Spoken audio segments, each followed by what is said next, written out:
あなたは聞いてください。 Who are all these 何 people 度も from? 押して、 Who are all these 返事 people を叩い from? て、あなたの名前を呼んで、私の名前を言って、あなたは何でも返事もしてくれなかったから立ち入ったんです。 So can you please tell me? I'm not going to... please wait. You know, I've covered a lot of companies. I've covered a lot of Machiavellian companies where, you know, people play rough. I don't think I've ever seen anything on the scale of Nissan. He is making you, but you're up for Nissan. I mean, it's corrupt. The system is... One of the most dramatic elements was Ravinder Passi's home being raided by court officials in Yokohama. You scared me, you scared my children. I worked in Nissan for 16 years. So Rav Passi's journey into the darkest recesses of the Japanese corporate world started when he was the general counsel, the highest corporate lawyer position in the company. In the past few minutes, Nissan has revealed that its chairman has been arrested after allegations of serious misconduct. He was tasked with investigating Carlos Ghosn. And he was told, conduct an internal investigation and get to the heart of the matter. And then along the way, he started to notice serious conflicts of interest. He is one of the few people who knows an extreme amount of detail regarding the alleged crimes by Carlos Ghosn, and he's now ready to tell his own story on the record about some of the events that happened.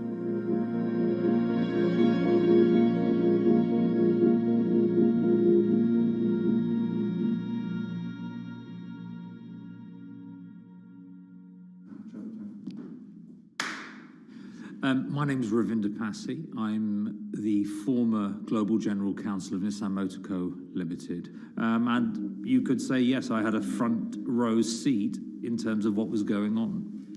When Carlos Ghosn saved Nissan years ago, he was depicted in Japanese comic books as this hero, and now maybe we'll see comic books where he's the villain.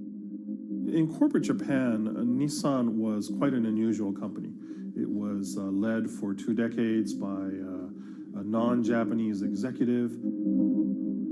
Well, Carlos Ghosn was a hero in the Japanese business world. If you had a global business celebrity in Japan and worldwide, it was definitely Carlos Ghosn. In a country with few foreigners at the top, he stood out. But over the years, he saved Nissan from bankruptcy, allied with Renault and Mitsubishi, and turned the alliance into one of the most competitive in the world. Yet as the years went on, you know, I think his ambitions changed a little bit. He started thinking about legacy plays, and one of them was to really tighten the alliance between Renault and Japan. And unbeknownst to him, there was a contingent of senior Nissan executives that were really felt threatened by that move. They really thought that they would lose complete control of the car company, and even in the government, there was probably a little bit of anxiety about a national champion in the auto industry falling under full-blown foreign control. Carlos Ghosn was an auto industry leader, respected by many in Japan. Now he's in jail. The arrest of Carlos Ghosn came completely out of the blue. This was in November of 2018. He was coming to Japan on Nissan's corporate jet for a regular executive meeting, and he was met on the tarmac by Japanese authorities who whisked him away to jail and charged him with financial misconduct crimes. So what happened was that a power struggle ensued inside the company, and somewhere along the way, it was criminalized. By that I mean that there were allegations leveled at Carlos Ghosn about the way he reported his pay to Japanese authorities, the way he handled money inside the company, that in other contexts might have been a board action, might have been handled internally. A number of executives at Nissan decided to take this difference and take it over to the Tokyo prosecutor's office, and that unleashed a chain of events that would shake the entire auto industry.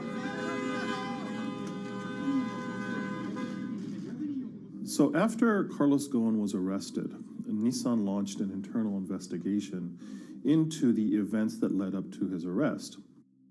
So Rav Passi was tasked with investigating Carlos Ghosn, and he was told, get to the heart of the matter, find out what Carlos Ghosn did wrong and bring it to our shareholders. It's really complicated because you had various things coming out of the weeds. 2018, the investigation has started, and we become aware of matters in terms of conflicts, actions by certain individuals that cause some concern because things might not quite be what they seem.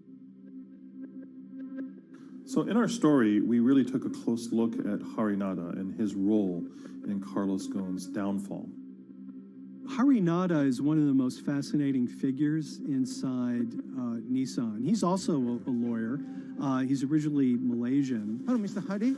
And he had a meteoric rise through the company and became very, very close to Carlos Ghosn and other top figures. He had a front row seat at all the major strategic deliberations at the company. And when he discovered that Carlos Ghosn, as his final legacy play, was going to tighten the relationship between Renault and Nissan, he made a decision to go against Carlos Ghosn. And he became one of the key figures that decided that Carlos Ghosn had to go.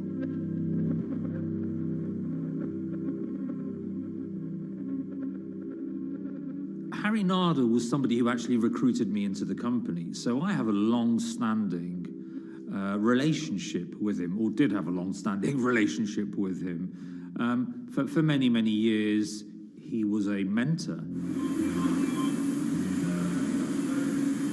I had doubts about the credibility of the process right at the start. Harinada had a plea deal with the Tokyo prosecutors.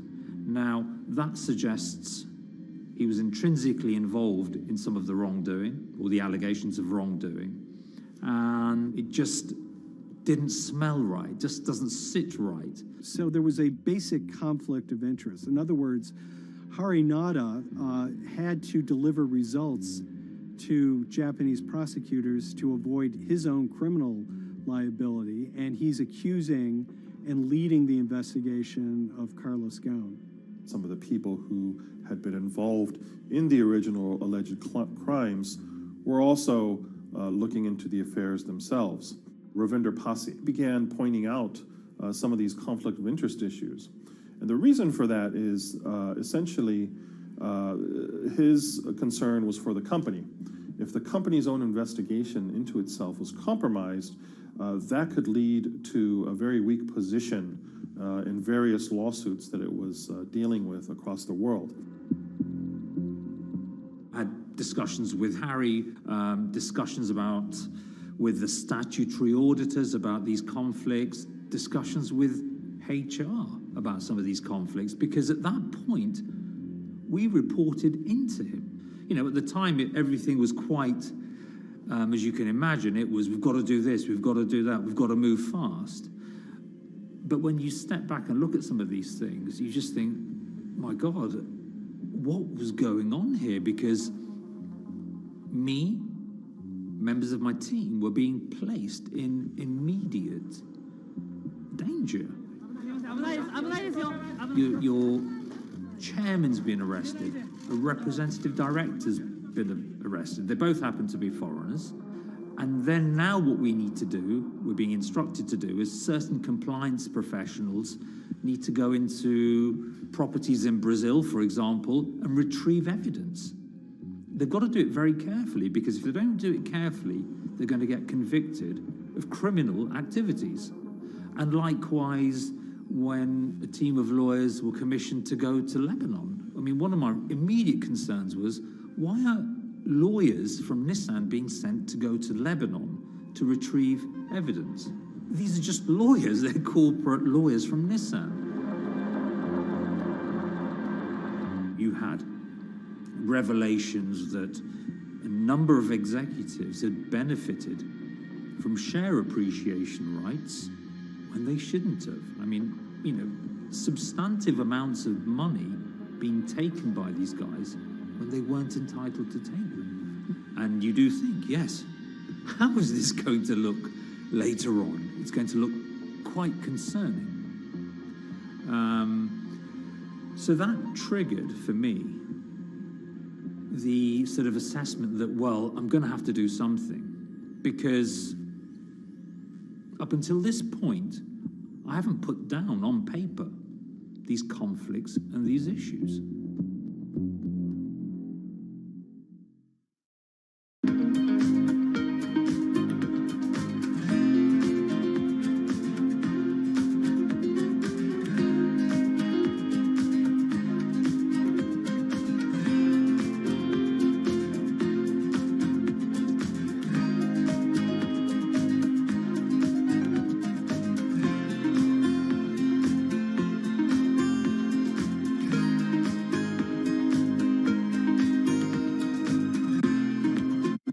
So Rav Pasi makes a fateful move. He writes this letter to the board listing every suspicion he has in great detail, backed up by evidence, backed up by memos, of why this internal investigation had serious problems.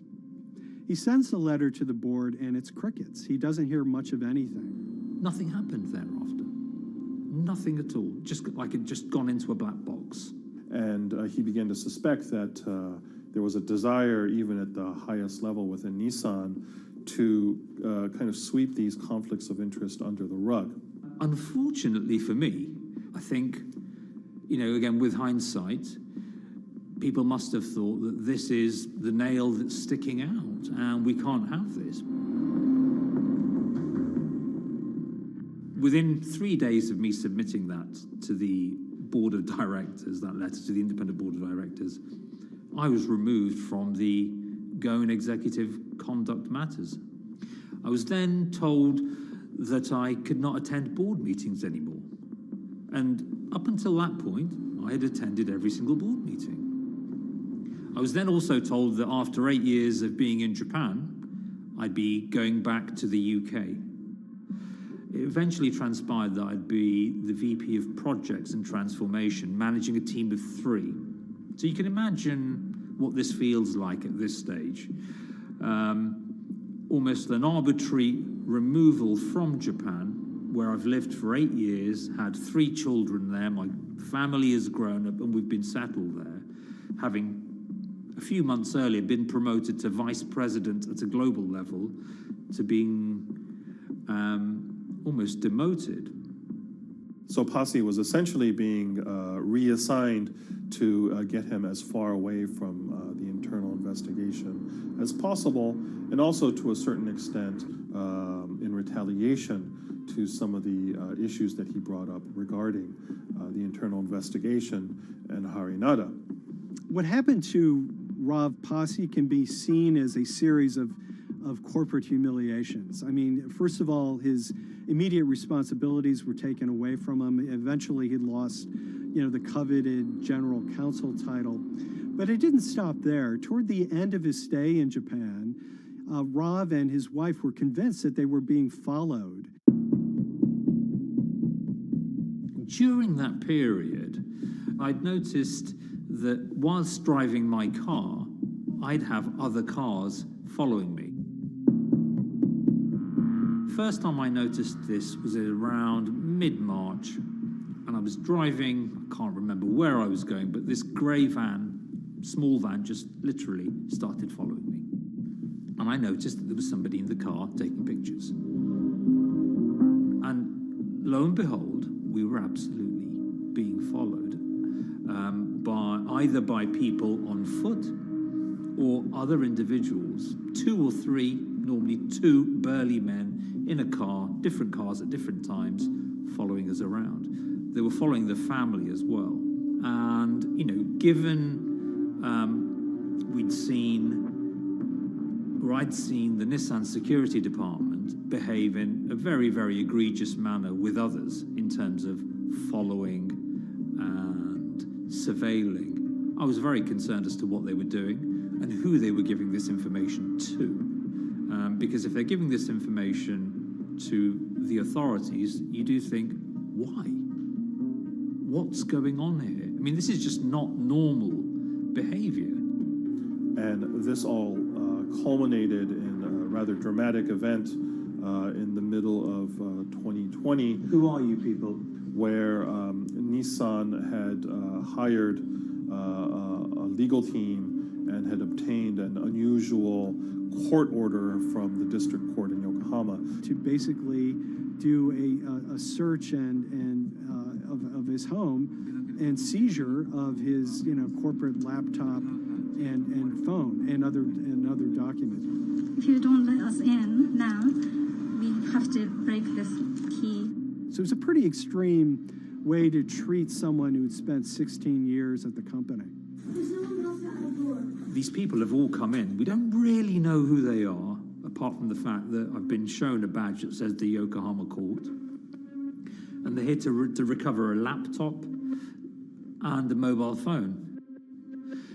It was even more weird because I'd highlighted to the directors that certain Nissan executives were trying to recover this laptop and this phone whilst I was still in Japan. And I was very concerned because it had evidence on there that related to misconduct matters and other forms of inappropriate conduct. It was just another form of intimidation, another form of harassment, forcing me almost to leave the company and the country. Because once they'd retained and obtained these items, we were still followed, which, again, I just couldn't understand. What is the point of doing that? This isn't a car company. This is not the KGB.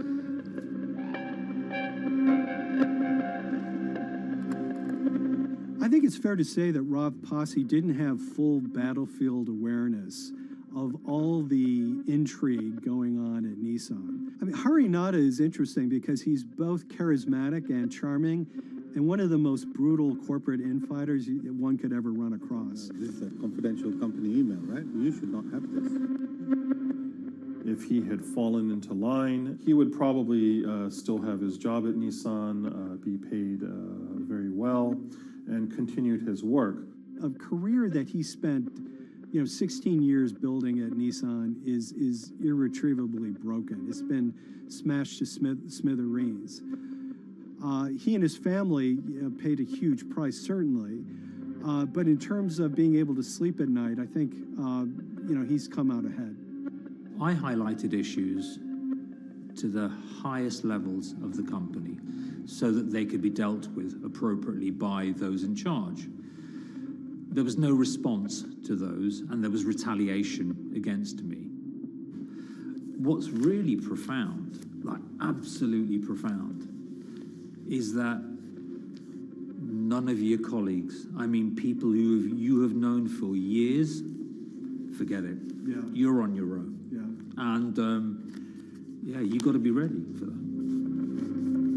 You've got to be ready for that. If you take it on anyway.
This is the awful truth.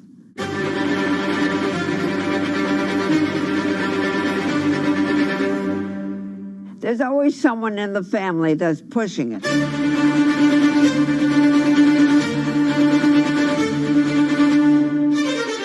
This lady does not deserve to be taken advantage of, especially at your age with your own grandchild. Yeah. My grandma is having to sue them. I'm testifying against them. Nobody's talking. They're one floor below right now. I get afraid to go on the elevator. It's sad that it had to devolve to this. It's like a soap opera to me. It's a very sad thing. It's a family feud. A family feud. Here's a family that, on paper, you would think has the wealth that so many people seek, yet at the end of the day, it seemed to sort of rip everybody apart.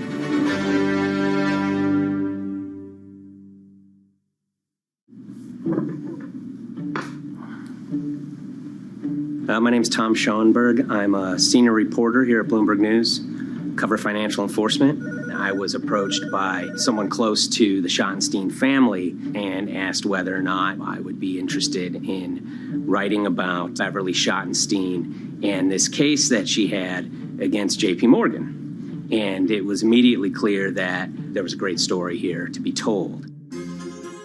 So I started just, assembling all sorts of documents that the family made available to me. That included a diary that Beverly had begun writing when she started having suspicions about what was actually going on with her money. Beverly obtained her wealth from the Schottenstein kind of retail empire that has at times included Big Lots, Value City, American Eagle Outfitters, DSW Shoes. Beverly's husband died, and at which point they sold off their portion of the company, bringing them an enormous amount of wealth at around 1990. Estimates of her wealth were around $90 million. She, for many years, had that pool of money being managed by outside advisors. Her grandsons in the late 2000s had both graduated and were becoming financial advisors. She gave them a little bit to work with, and over time, her grandson, Evan, became the trustee of her entire estate. Managing sort of family money is not a conflict. In fact, some ways in wealth management, it's kind of how you get your start. It's kind of the seed that you need to sort of get going in the business. But Beverly started having suspicions that something was wrong probably in around 2016. Well, there were suspicious things, but taken separately without everyone talking about their own experiences, it was hard to really put it together. She had written a check to her caretaker, Dawn, that bounced. So she went down to her local Chase branch to sort of find out what was going on. She wasn't getting paper statements in the mail, so she asked them to print out a number of her statements having to do with her checking account and her credit card account. So we went to the bank and asked for the statements. And she got a whole year and going through all of them, page by page by page. And it was there she saw all sorts of charges that she said she didn't authorize or didn't know about. I was becoming very, very suspicious. I was starting to look in the money part, and that's what bothered me more when I saw that money was going. And I was not a big spender. Around the same time, Dawn, she starts noticing Beverly's son, who lived in the condominium below her, came up with Evan with a shredder and started grabbing papers in her office area, including some with J.P. Morgan letterhead, and just started sitting at the kitchen table, just shredding documents over and over. Yeah, they came in one morning. They used to do it in the back. Through the back door, and they brought the shredder inside. And then they went in the drawers in the office and took out all the papers, and they started doing it. I was very suspicious because I know you don't go around and destroying papers. Beverly said that they had done this many times before. That's when she said to me, Dawn, I'm going to write my feelings in this black book. Diary. And it's a diary, and she started writing. Each day she would write a little at a time. Around the holidays of 2018, a package had arrived, a FedEx package, and in it were materials about a venture capital fund based out of the Cayman Islands. Dawn and some other family members take a look at this, and they see that Beverly is signed up for this fund to the tune of $5 million over the course of several years. And that was really the beginning of it. That was sort of the tip of the iceberg when it became obvious that something was going on, that my grandmother really wasn't aware of this fund. You know, Beverly started to panic. She got really upset and called, JP Morgan's headquarters in New York and asked for Jamie Dimon. She said she was told someone would call her back, but she says that never happened. She wrote a letter to Evan and Avi, and in there she laid out a number of things that were concerning her: unauthorized trading, the checking account. She had about $1 million worth of jewelry in a safe deposit box, and that her son Bobby had the key to that box, and that jewelry had gone missing. All this was kind of packaged in this, 5-page handwritten amendment to a will and trust. There's such an evolving narrative about why the jewelry was taken. The only truth we really know is that the jewelry is gone. But why it happened, there have been a lot of different stories. You just don't take your mother's wonderful things and hand it out. And they emailed that note to JP Morgan to seize all activity on her account. And it ended up setting off a firestorm after that. As soon as they got this email that there was a cease and desist and that she wanted to send her money and change brokerage firms, they were actually vacationing one floor below downstairs. They're there right now. The next day, Beverly's in her place, the granddaughter's still in her place visiting. Dawn is there, and up comes Bobby kind of barging through the door. And he's screaming about what was sent to the JP Morgan. They're now investigating them. And he's furious, takes his mother and sort of puts her into a chair, gets pen and paper, and she says physically forced her to write a retraction letter. They were pushing me around. It was a scary time. I was really afraid too. I had to take her to the doctor, and she did an x-ray because she was in so much pain. The locks had to be changed. The phone number had to be changed. I really thought we were going to have to hire guards to be outside just for protection. Oh, it was terrible. Horrible scene. Beverly brought her case before the Financial Industry Regulatory Authorities, usually known as FINRA. It took several months of hearings. She sees all sorts of transactions that's going on, hundreds of them that she claims that she never knew about, never authorized, but yet were logged in JP Morgan's files as having been direct requests from her. That included the sale of a large amount of Apple stock worth several $1 million, as well as all her stock in Big Lots. Over the course of their time with JP Morgan, Evan and Avi were making all sorts of trading on her account that was generating millions of dollars in commissions for themselves and the bank, yet she was not sort of getting any of the type of gains that you would expect sort of an $80 million account in a bullish market to be able to get. They issued a ruling entirely in her favor, finding that her grandsons, as well as JP Morgan, they were liable for violating their fiduciary duty, misrepresenting themselves, and they also found that the bank and her grandson, Evan, were liable for elder abuse. Evan and Avi, they were fired from JP Morgan. They issued an award of about $19 million. I reached out for comment, and JP Morgan emphasized that Evan and Avi were no longer with the firm and that their actions do not represent the sort of values of the bank. I reached out to Evan and Avi, heard back from their lawyer saying that, they disagree with the law and the facts that FINRA kind of used to decide the case against them and are seeing if they can have it withdrawn. Her son, Bobby, wrote her a letter, said his sons weren't criminals, and he also admits to taking her jewelry. And he says he needed it to pay off some bad business debts he had. They never once came up to say, I'm sorry. If there had been an apology and some acceptance, and asking for forgiveness from my grandmother, I don't think we'd be in the position that we are now. Since the piece came out, we've received dozens of messages from people, many of whom are telling their own sort of personal tales of, kind of financial advisors gone bad, or family members who got control of an estate and abused, those within.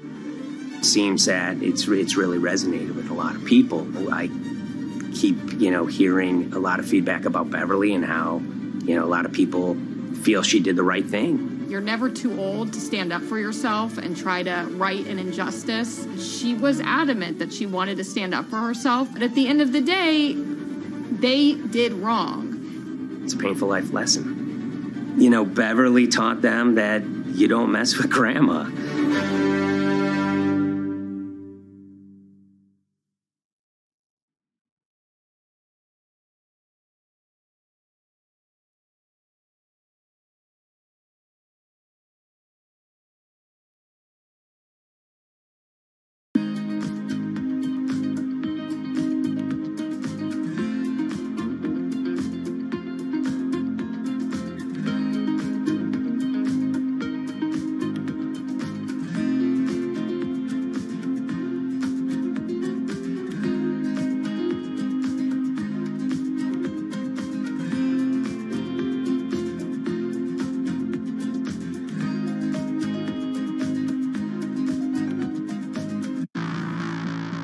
On April 20th, oil markets did something they never had before, and they crashed, went into negative territory and closed the day at minus $40. Meanwhile, in a place called Thaden Boyce in Essex, a group of 9 traders, led by a guy called Cuddles, made $660 million over the course of a couple of hours. The price of oil has collapsed to a record low. We've never really seen anything like it. WTI this morning down more than 35%. People maybe wouldn't have been so surprised if the oil price had fallen to zero, but the oil price went to minus 38. It went far lower than anyone had expected. And so lots of people in the market were saying, well, hang on, something else is going on here.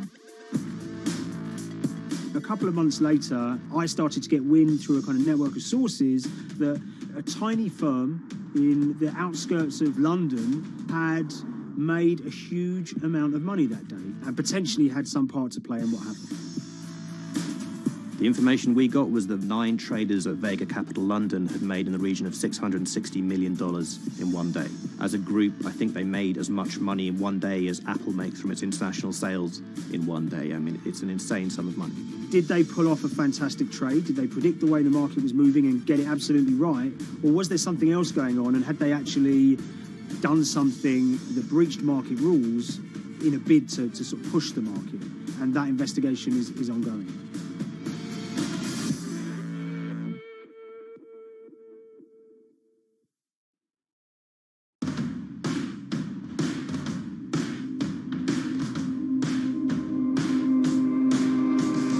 So Paul Commins is a trader who cut his teeth in the pits in the 80s and 90s. When everyone had a nickname, his was Cuddles. If you can imagine, that was a very sort of cutthroat type of world where people are doing, hundreds of thousands and millions of dollars trades by shouting at each other, giving hand signals, and then sort of scrawling on scraps of paper. The culture of the trading pits in London was very influenced by the working class guys who became traders there. They weren't like the city bankers that had gone before them. They weren't usually Oxford or Cambridge. They didn't wear Savile Row suits. They were ordinary working guys who happened to have a talent for trading. And a lot of them came from Essex. I think it was 400 traders in the pits, and Cuddles in his oil and gas pit was described to us as amongst the top 3. In amongst that, was very successful and made very large amounts of money as a young man. But inevitably, mechanization and the arrival of electronic markets was the kind of death knell for the pits. And in 2005, the IPE closed down. And when the pits shut down, a lot of the traders who worked there lost their jobs or quit or went to work for financial institutions. But Paul Commins decided to start his own trading collective out in Essex. Some of them are ex-pit guys, cut from the same cloth as him. Lots of them are actually sort of in their 20s, and they're his, drinking buddy's son, or they're his own kids' friends from football. They're young lads, hungry and ambitious, and he brings them into the fold. And fairly shortly, he's got, maybe a dozen or so traders that they're independent, let's be clear, but they're all part of this collective.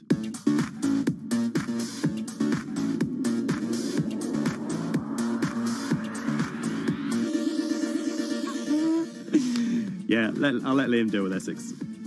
I am from Essex, so I feel like I'm free to, to get into this. Sweet, as they say. If you were to ask someone in Britain how they would imagine a kind of Essex person, they would see someone who's maybe slightly flamboyant, with a sort of Cockney accent, a sort of Guy Ritchie-style accent.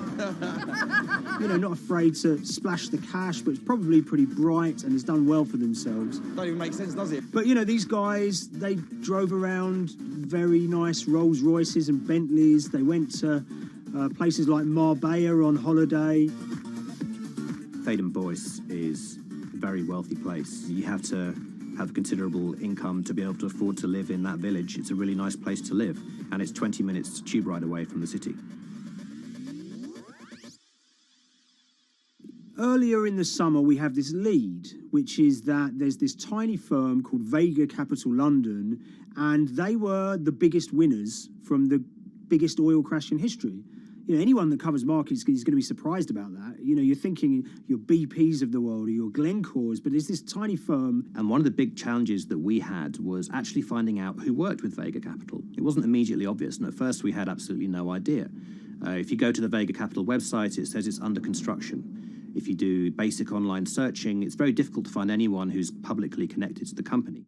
So inevitably, we're incredibly curious at this point. Like, who the hell are these people? The more reporting we did, the more it became clear that this group were connected socially as well as professionally. They went to weddings together, they played golf together, they would go on holiday together. We found out that a number of them were members of the West Ham Supporters Club in London. A few of them started companies together, so you could see all the connections between them and start to see a distinct group emerging. And it really just was this kind of shock that, this wasn't just like a hedge fund or a firm you'd never heard of. This was actually a group of buddies who all had the same experience on this day and had all made a huge amount of money. So if you're an oil trader, there's a number of different ways you can trade, and probably the most popular is WTI futures contracts. And it's basically a contract that says, I'm going to buy 1,000 barrels of oil from you at this point in the future, or I'm going to sell 1,000 barrels of oil to you at this point in the future. It's actually just a financial contract to gamble on to predict whether oil is going to go up or down. On the 20th of April in Essex, there had been signals for a while that this was going to be an exceptional day in oil markets. And we know that some of them arose early and started their trading in the early hours of the morning while it was still dark outside. Essentially what they were doing is buying contracts that gave them an obligation to buy oil at whatever the price ended up at 2:30 p.m. So they're basically placing a bet that oil was going to fall throughout the day. But they're simultaneously selling lots of oil as well. And whether they make a profit and how much profit they make is the difference between what they buy the oil for and what they sell the oil for. Now, of course, we now know throughout April 20th, the price dropped and dropped. So this is going very well for them. They are committed to selling oil at these prices, and the prices are continuing to fall, which means they're going to be able to offset it and buy oil at cheaper at the end of the day. Now, once it gets to kind of 1:30, 2 p.m., that's when things start to get really interesting. Suddenly there's a kind of influx of buyers and sellers, as desperation increases in the market and trading volumes go up. Now at 2:08 p.m. exactly, something bizarre and unprecedented happened, which is that oil passes into negative territory. And it fell to a record level of minus $38. We've never seen anything like it, period, in terms of the contraction of the global economy. That huge gulf between what they were buying the oil for and what they were selling it for enabled them to make more money than they ever thought possible. So their profit was the difference between minus 37, and all of these positive numbers on every contract they sold. The price of crude briefly hit minus $37 a barrel. For one group of traders operating from a small office, it was a very, very profitable day. It's important to remember this had never happened before in the history of oil trading. No one could have predicted it.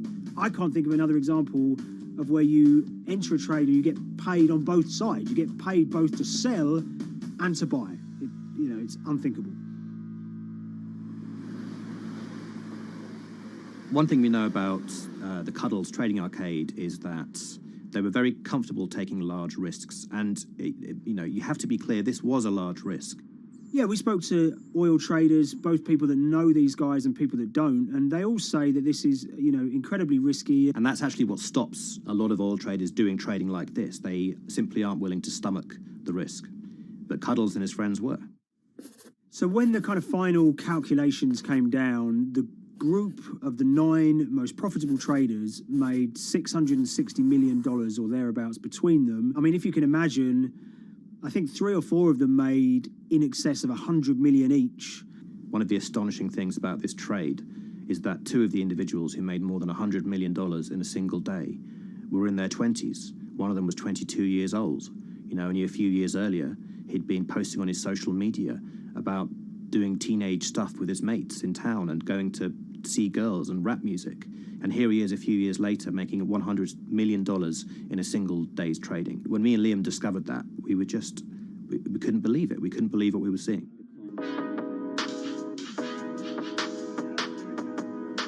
Oil trading is a zero-sum game. Anytime you're making money as an oil trader, someone else is losing it. Amongst the biggest losers were the investors in this Chinese fund, Crude Oil Treasure Fund.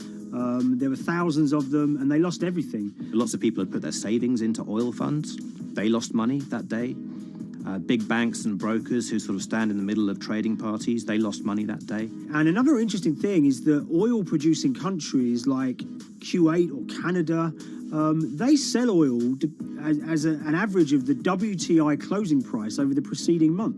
So the fact that one of those numbers in that average was minus 37 meant, if you can imagine, countries like Saudi Arabia and Kuwait potentially lost a couple of dollars on every single barrel of oil they sold that month.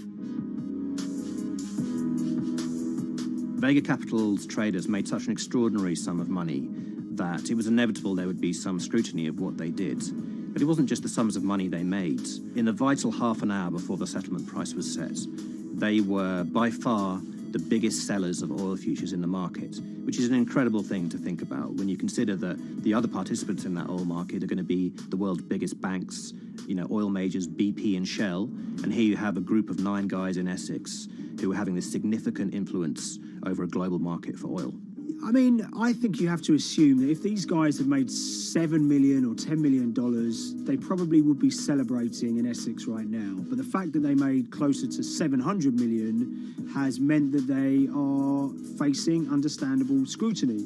We wrote individually to all the Vega traders who did exceptionally well that day, and we got a letter in response from a law firm representing the group.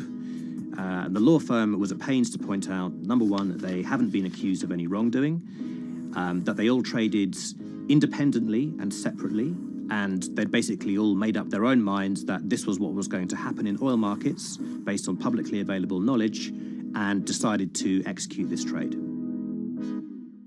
What I love about these stories is there's a real variance of opinion, and some people will look at what happened and think that must be dodgy. They all traded at the end of the day. They all made a huge amount of money while all these people lost. That's shocking. But lots of people say these guys are at acute disadvantage. They're in a market that's inhabited by, huge technology-driven funds and firms and oil giants that have got all the advantages in the world, and when you get a bunch of Essex geezers who essentially beat the market and find a way to make a huge amount of money, they should get a pat on the back, really, because that's the dream. Since this happened, a lot of the guys have stopped trading the monthly settlements that they've done so well at in the past. Several of them have set up new companies. They've essentially gone very quiet. Any kind of social media presence they had is kind of closed down. By all accounts, they're, waiting this out. It's certainly too early to try and predict how the regulatory investigations are going to pan out. We just don't know. There's a number of potential outcomes for these guys. Potential punishments if there are any findings of manipulation against Vega or anyone affiliated with it might be you could be fined, you could be banned from trading, and in the most extreme cases there have even been criminal prosecutions in the past of people who have been found to have been manipulating the settlement and misconduct related to trade at settlement. There are other outcomes too. One obvious one is going to be that they're able to walk away from this life-changing trade with all the money that they made and celebrated as heroes in the trading community. That they'll go down as legends.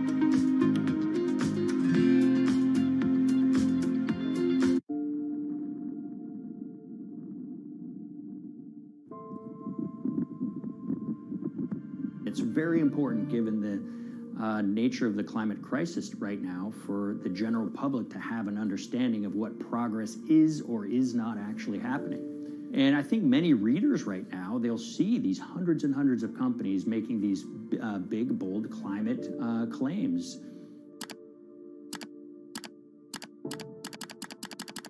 And they would be forgiven to think that we're well on our way to meeting the emission reduction trajectory we need to be on.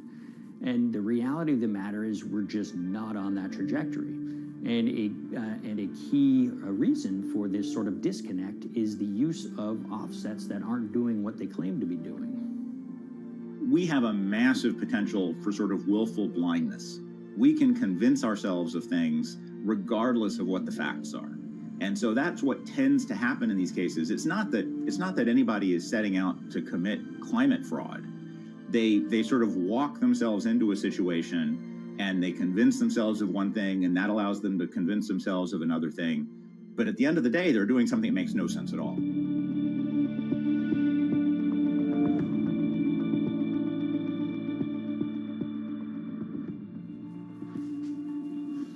My name is Ben Elgin.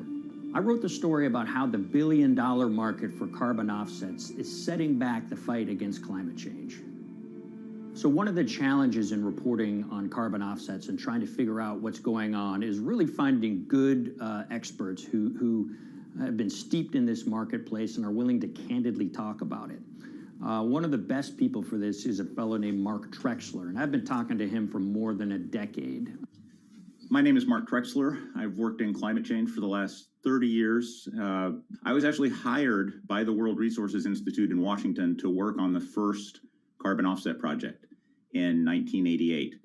In terms of defining a carbon offset, one of the beauties, so to speak, of greenhouse gases, sort of the silver lining of greenhouse gases, when you put up a molecule of CO2 into the atmosphere, it can be anywhere in the planet in 7 days. And therefore, if there's an option to reduce emissions on the other side of the planet, and you can do that very cheaply as compared to doing it in your factory, for example, then why not pay that person, that factory on the other side of the planet to reduce their emissions? Then you are, in a sense, offsetting your emissions, and the atmosphere doesn't really see your emissions anymore. So carbon offsets have been around for quite some time, and they were actually key with these international climate agreements, such as the Kyoto Protocol, which mandated the wealthiest countries reduce their greenhouse gas emissions. The treaty was signed on the 11th of December, 1997. Decided. The business community in general saw carbon offsets as a huge opportunity to comply with whatever policies and measures might be coming down the pike on climate change much more cost effectively. We've seen a huge surge in companies making big proclamations about how they're going carbon neutral or zeroing out all of their carbon emissions. We're going to reduce our carbon footprint to net zero. Unilever is committing to net zero emissions. We can achieve a net zero emissions world. We began looking at these corporate claims of dramatically reduced emissions, and we noticed so many of these companies were using carbon offsets to achieve these aims. And as we began to look at the carbon offset projects themselves, what we found is that the environmental benefits claimed by these companies are not actually what they seem to be.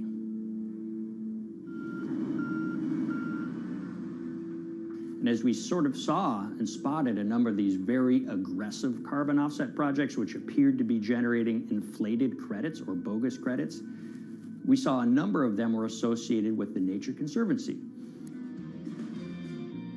This surprised us. The Nature Conservancy is the world's biggest environmental group. They have about $1 billion a year in revenues, and they've been around for 7 decades. They've preserved about 125 million acres of land, and they've done so many good works over the years, and they've been very strong in terms of working with corporate partners. The Nature Conservancy has taken a different approach, a very pragmatic and pro-business approach. They will not go out and criticize a big polluter, but they're very happy to work with them. Some might say that, well, that's selling out, but others would say, and those at the Nature Conservancy would say, these companies have deep pockets. They can help fund important preservation work, and we have absolutely no problem working with them on this stuff. So companies are very warm, and they've partnered with the Nature Conservancy for many years. And yeah, it definitely lends a sheen of credibility to these projects. Here's 20 new reasons to visit Disney World this year. 1, 2, if you look at, for instance, Disney, that's a sprawling company with theme parks and cruise lines that burn up diesel fuel. They have office buildings and television studios that consume electricity. So these companies are trying to make major reductions in their carbon footprints, but it's very difficult to change these fundamental ways their businesses operate. So Disney has been a big buyer of carbon offsets that are orchestrated by the Nature Conservancy.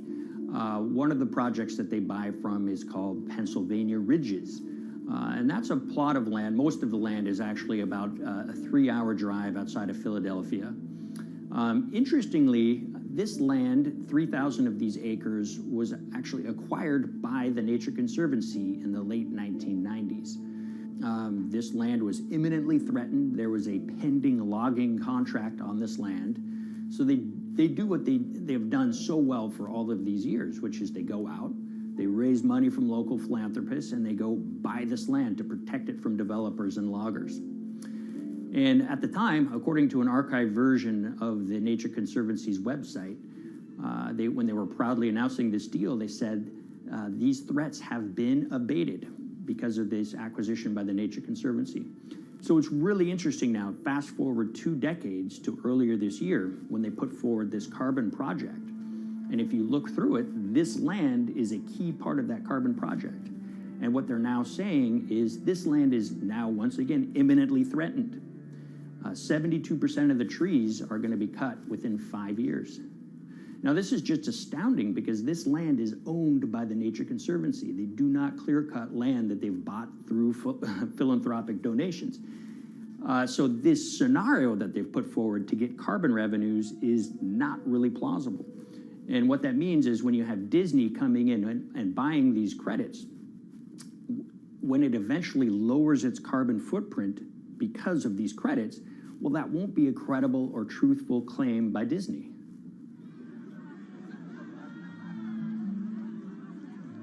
So this is an organization that truly understands the threat of the issue of climate change and is wanting to do its part to address this. However, in this situation, it just appears their drive, which they've had for decades, to increase the amount of revenues that it can use for land preservation work, Nature Conservancy and many others see that the carbon credits as a pot of money that they can tap into to further their own benevolent aims. But unfortunately, what this has resulted in is claims of climate progress that just aren't really happening. So the Nature Conservancy defends vigorously these deals, and they and others will say, look, our projects are just following the rules that these registries set up. So some would also put some of the blame on the registries themselves because they're setting up the rules which allow these vapid projects to get up and sold. So we've reached out to all of the companies we mentioned in the story, including Disney. They didn't want to be interviewed for this story, but they all told us that, look, we have to rely on the experts out there, and those experts, they say, are these carbon registries that have been set up. Most of these Nature Conservancy deals are set up and sold on this exchange. It's called the American Carbon Registry. Now, it's the oldest of these registries that allow voluntary carbon credits to be sold. They've been around since 1996.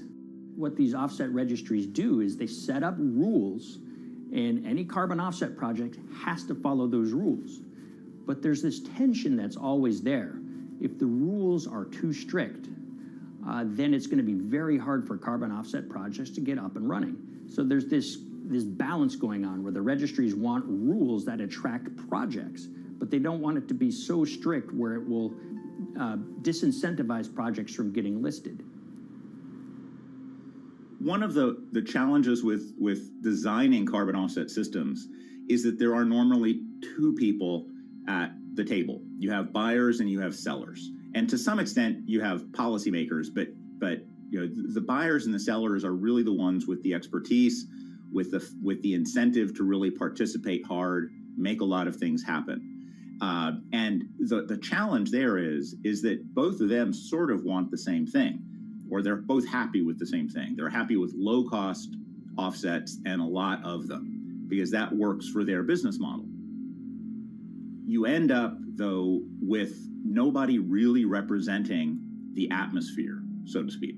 Nobody's really representing the climate in those discussions. And so the policies end up biasing the whole system. And you end up in sort of a race to the bottom. And that's what we've seen happen. You know, when it comes specifically to the topic of carbon offsets, you know, I am a fan of carbon offsets in the sense that they can help mitigate climate change. They absolutely can. But, you know, if we're not going to do it correctly in a way that actually does help mitigate climate change, then it's nothing but a distraction. And, you know, after 30 years, you have to start wondering, is it really just a distraction? And that's really unfortunate, but that's where we are. Ultimately, what needs to happen is systemic change. You know, we're sort of nibbling around the edges with some of these different things. We need to change how we produce energy. We need to change how we transport ourselves. We need to change what and how we eat. You know, we need systemic change associated with transitioning to a low carbon economy. A lot of what we're doing today is not promoting systemic change. It's sort of trying to stick your thumb in the dike to preserve the current system. And at the end of the day, that can't really work.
the Hyperloop. There's a good chance you've heard the name by now. This is the Hyperloop system. It can take people hundreds of miles in minutes. The Hyperloop, a series of tubes that would transport people in pods at ultra-high speeds over long distances. This is a remarkable new form of transportation that can whisk people from city to city in a flash.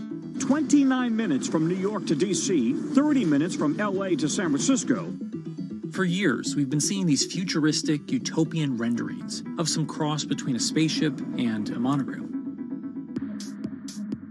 But lately, the Hyperloop is becoming much more real.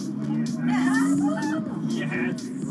It was surreal to be even sitting inside a Hyperloop, and just even more incredible to actually be like riding down a track in something that was nothing more than a crazy idea 6 years before. Companies all around the world have been developing and testing the technology needed to propel passengers at speeds of over 1,000 kilometers per hour. But for many, speed is only the first step to unlocking the full transformational effects of a new mode of transportation. Fast is what we just sort of take for granted in the Hyperloop world. It's the network effects that really deliver the benefit. And that opens up a completely different scale of economic opportunity.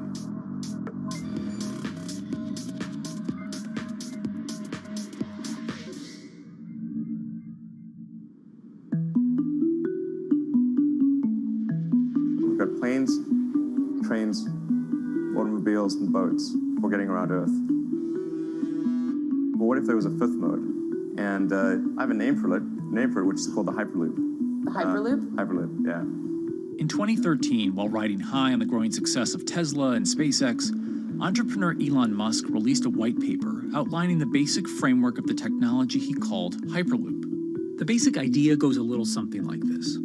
A tube reduces the air pressure to a near vacuum-like environment. A Hyperloop pod is then suspended in the tube, usually by magnetic levitation. The whole pod can then be propelled forward. Because there's no traditional friction sources like air resistance or rolling friction that would push back against the pod, the Hyperloop is able to move at incredibly high speeds and do so fairly efficiently. Despite its futuristic name, however, the general concept behind Hyperloop is actually pretty old. In fact, New York City's first attempt at an underground public transit system in the 1870s was based on a similar principle. The pneumatic transit system was short-lived, however, only stretching one block and topping out at a rather leisurely 10 miles per hour. While Elon would make some 21st century improvements to this concept and bestow a very 21st century name, he wouldn't end up pursuing the technology itself, instead electing to focus his efforts on something a little bit deeper, literally digging the requisite tunnels via his boring company. It would take another billionaire industrialist who dabbles in spaceflight. No, wait, not that one. Yeah, that's the one. After Richard Branson would make a large investment in the company Hyperloop One, it would be renamed to Virgin Hyperloop. What we've always been trying to do as a company is show that this technology could work, that it could be made safe, and that ultimately it's something that's happening in the next couple of years, not the next 20 years. Josh Geigel is the co-founder and CEO of Virgin Hyperloop. In a familiar tech startup story, he's seen the project go from a garage to a large-scale testing facility outside of Las Vegas. So we started building the first kind of Hyperloop system in 2016. We've done a lot of work, about 500 tests that we've done on that over the last 5 years. And what we realized that we need to do is take that technology, show that it can be commercial, so drive the cost down, improve the efficiency, improve the performance. But the key thing is actually making it approachable and safe for individuals. In order to do that, Josh, along with Virgin's head of passenger experience, Sarah Lucian, bravely volunteered to take the inaugural ride. What her and I were realizing is we're the first two people sitting in a Hyperloop. The only type of people that have gone through this environment are in spacesuits. And there we are in just normal clothes because of the system, the safety of what we've designed. 3, 2, 1, launch. And then once we started going, you felt a bit of acceleration. We accelerated a little bit harder than we would in commercial, be like a sports car. Yes. We got up to about 108 miles an hour on that test. And it's a short run, it's about 500 yards or so, and came to a stop. The test, lasting only about 20 seconds and covering only a quarter of a mile at just over 100 miles per hour, is a long way away from a true functioning Hyperloop. But as for optics, it's a crucial step for the future of funding. The number one question we got from investors or from project proponents or just people in general was like, is a Hyperloop safe? And what better way to show something is safe than by actually getting people on it? But convincing investors and governments that would likely be fronting some of the construction costs for an unproven technology is no easy task. First and foremost is the question of safety. Most people don't know how an airplane works, but yet they get on an airplane. They get on an airplane because, it's faster than driving, and most importantly, they've probably gotten off of one before, they've seen someone get off of one before. And so what we set out to do was actually show that Hyperloop could be safe with two normal people, not astronauts, not adrenaline junkies or test pilots or anything like that. Two normal people getting on a Hyperloop, and then most importantly, those two people getting off. But beyond safety concerns, constructing Hyperloops will undoubtedly require a significant capital investment to the estimated tune of around $60 million per kilometer of track. So a track from San Francisco to Los Angeles, for example, is likely to come with a price tag over $10 billion. And before large governments are willing to come in and front those costs, investors who are funding Hyperloop development must accept it as a long-term mixture of technology and infrastructure investing. Investors that are used to short returns because you're developing apps or something to that effect, those aren't the investors that really get excited about Hyperloop. What you start to see is the people that are looking at platform technologies, right? So this idea that because the smartphone existed, Uber could exist, right? So who are like the Vanderbilts of this century? And that's the part where you're going to get a lot more no's than yeses. But there's people that have the ability, the fortitude to stick it out, to see the game-changing platform here. Those are the people that we're looking for. And since we've done that passenger test, there has been a lot of interest that's really, this is a lot sooner than I thought.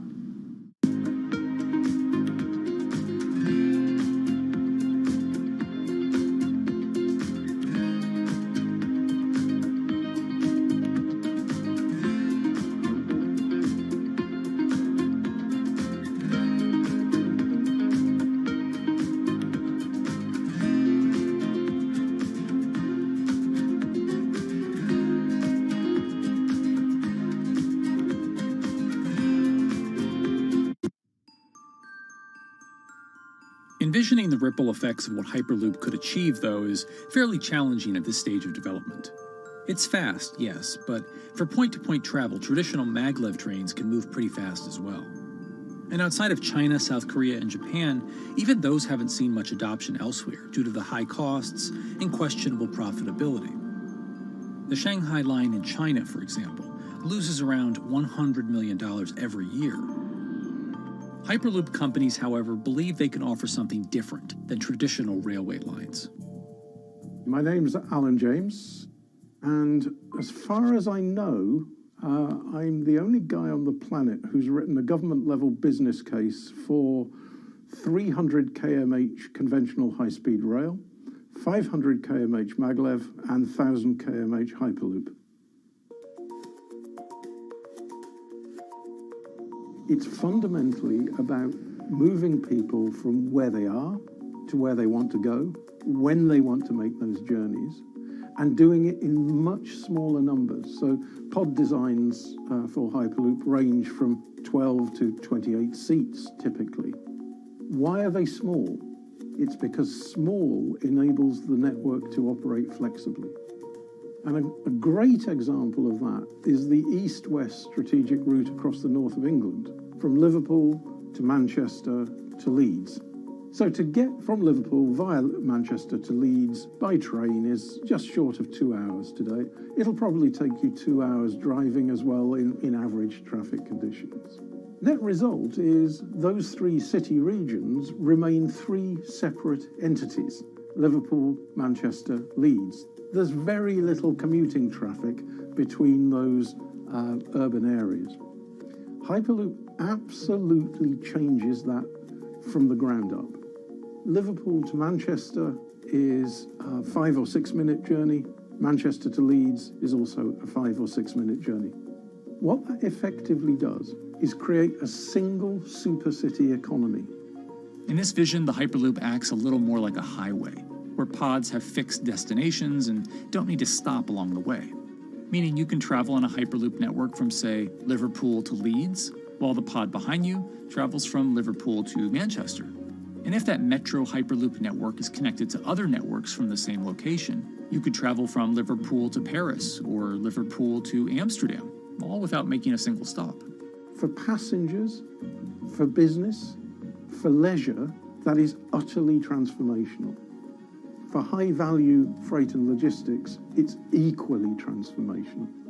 But critically, if you do a Hyperloop network at scale, you begin to deliver massively significant carbon savings too.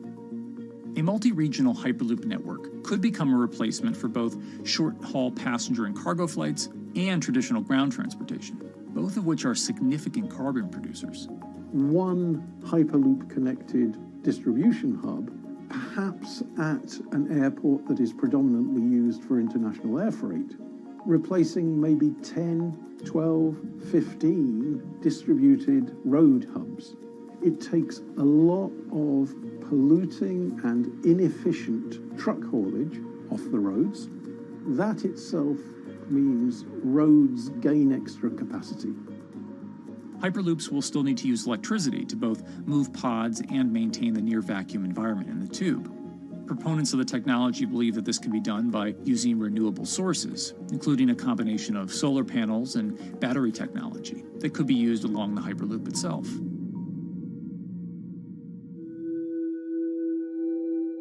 But even with all multipliers of time and carbon emission savings that a Hyperloop network may provide, the investment capital required to actually build such a network becomes even more economically and politically daunting.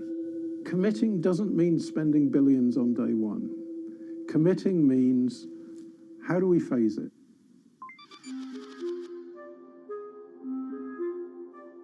One company in the Netherlands is working to develop that technology, and perhaps more importantly, the international coalition needed to make the Hyperloop network a reality.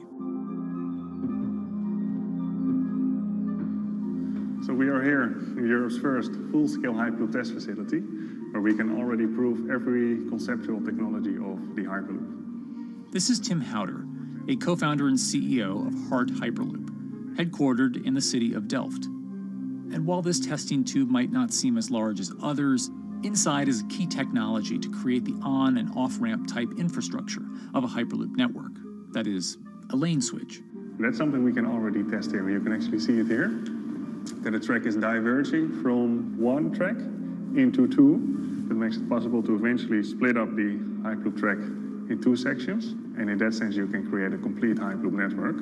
That in the end will make it possible to travel, for example, over a whole continent.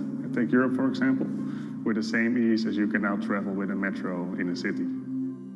The nice thing about this magnetic levitation system that we've developed is that there's absolutely zero moving components in the track. So for example, if you have to do a lane switch, all you do is that the tube basically splits up, and statically the tracks also split up. And whenever the vehicle enters a switch, it either pulls itself to the right with its magnets, or it pulls itself to the left with its magnets.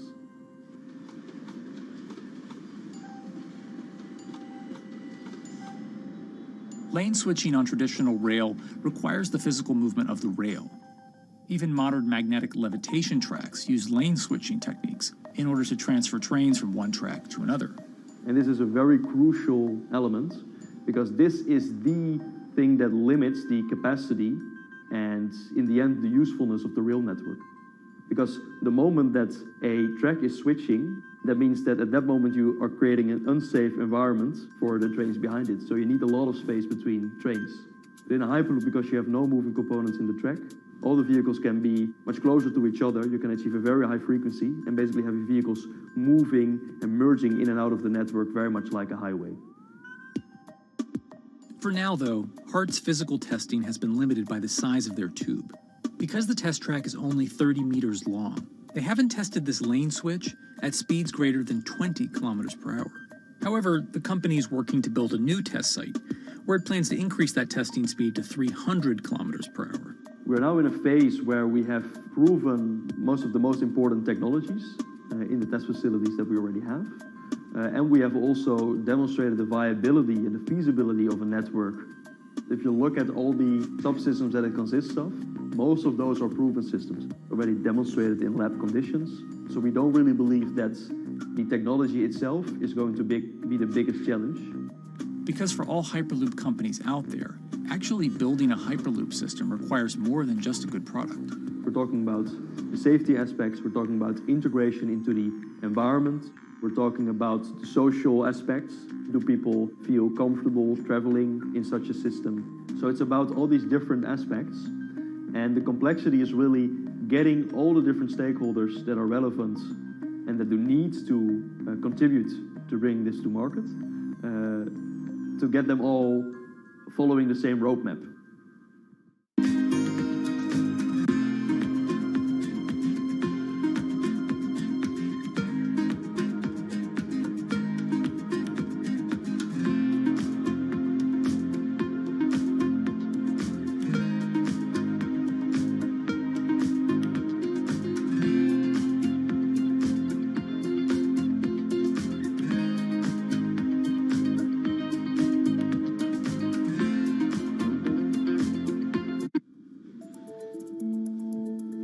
In order to help build this coalition of private and public interest in Hyperloop development, HART in 2018 partnered with other Hyperloop companies from Europe and Canada.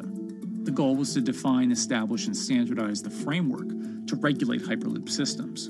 Right now we are working with all the Hyperloop developers together in setting up the first, let's say, structure for starting the standards drafting. One of the most important goals for HART is interoperability, which is essentially making sure the different systems can communicate with each other. Interoperability is so important because what we want to achieve is actually have this seamless travel experience. So you don't want to end up, for example, going from Madrid to Paris and then switching because you need to use a different technology to get, for example, to Amsterdam. The idea being that as companies around Europe create the first commercial Hyperloop tracks between individual cities, one day those can all be connected to a larger network. Everyone that believes that Hyperloop is a future transport system also realizes that there is a need to have this network because that's where Hyperloop thrives. Hyperloop is such a huge project. It's definitely not something that you can do on your own or as a single company. So you need to do it with a lot of other companies. You need to have the governments. I think in that sense, the biggest challenge that we've encountered is to really get all the required parties together to take the steps in development and in commercial implementation. HART's next plan is to build the European Hyperloop Center, an open testing facility which will include a 2.6-kilometer test track. And the company hopes to test travel speeds there at up to 700 kilometers per hour. Virgin Hyperloop is also racing to construct the first commercial Hyperloop route, with projects in various states of development in India, Saudi Arabia, and the United States. Recently, the company announced plans to build a Hyperloop certification center in West Virginia, which will include a 6-mile-long test track. Proving the technology here will be crucial if Hyperloop networks can find a home among infrastructure investments that the Biden administration hopes to make. The idea that there's multiple Hyperloop companies, I think, is a redeeming aspect in the business. People really want to see something happen, so having multiple people move forward is good for that. I was struck when Josh and Sarah rode the pod. 2 or 3 of the major outlets used the phrase, "We now have a new mode of transport." And although all of that technology had existed before those 2 human beings rode it, it was the moment at which those 2 human beings traveled that short distance down the tube that in popular imagination, Hyperloop became a mode of transport. The metaphor I use with my team is that, the Wright brothers were first, but none of us fly on Wright Brothers Airlines anymore. If you don't continue to innovate, you're not going to be around, and so we'll continue to be at the forefront of building Hyperloop. Back in 2013, Elon had an idea. I think the difference now in 2021 is some brilliant engineers have spent real time grinding out the details. And I thoroughly expect the next 3 to 5 years to be decisive.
This week, how hydrogen can transform our energy usage. We'll look at why the universe's most abundant element could be a game changer in the climate revolution. Hydrogen technologies are not new. They are used in other sectors. We use them in space, on our rockets, and we don't need the laws of physics to change to be able to use hydrogen on our planes. From iron ore to green hydrogen, one of Australia's richest men tells us about his pivot to sustainable energy. Let's take action. It's practical, it's implementable. Let's do it now. Plus, the hydrogen revolution. We'll speak with the CEO of Italian utilities firm Snam about his new book and how green hydrogen could be competitive within 5 years. Costs are coming down and people are waking up to the fact that it's the only way to decarbonize certain sectors. From Bloomberg's global headquarters in New York, I'm Kaylee Lyons, and this is Bloomberg Green.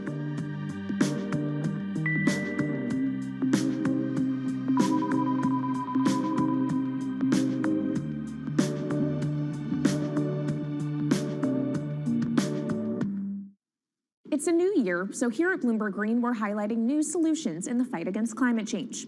And one of those is as old as the universe itself, hydrogen. It's the simplest element around, but could well be a game changer when it comes to turning around our dependence on fossil fuels.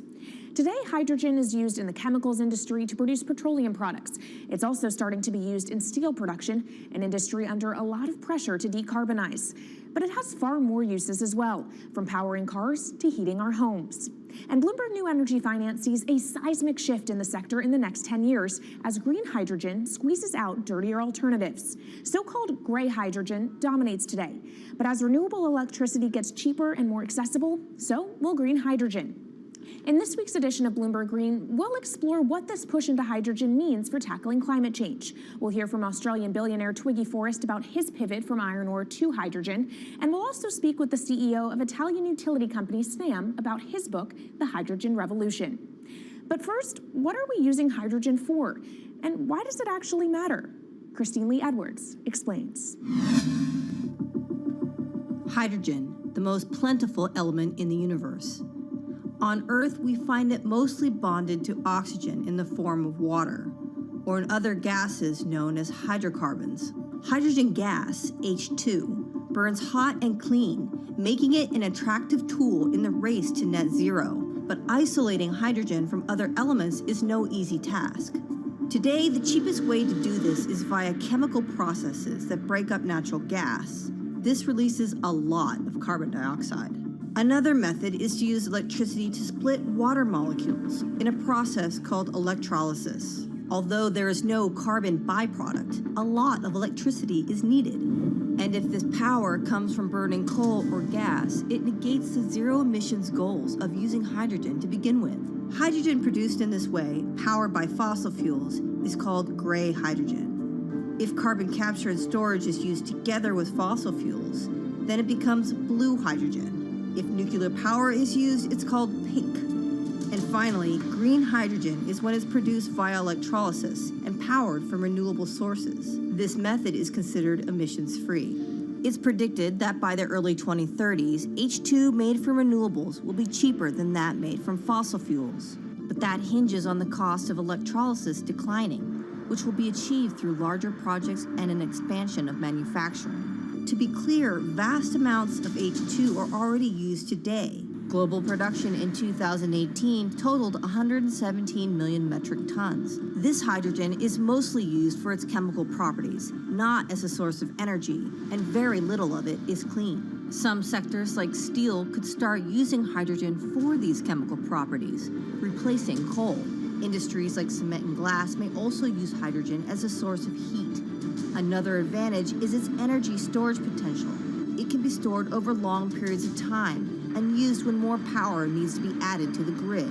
It also could hold an advantage over batteries in heavy transport and shipping. The promise of hydrogen for energy has been around since at least 1874, when Jules Verne wrote about it in his book, The Mysterious Island. But the future of hydrogen will depend on policy. Countries with net zero targets, carbon pricing, and hydrogen strategies with investment mechanisms are likely to see the highest H2 demand.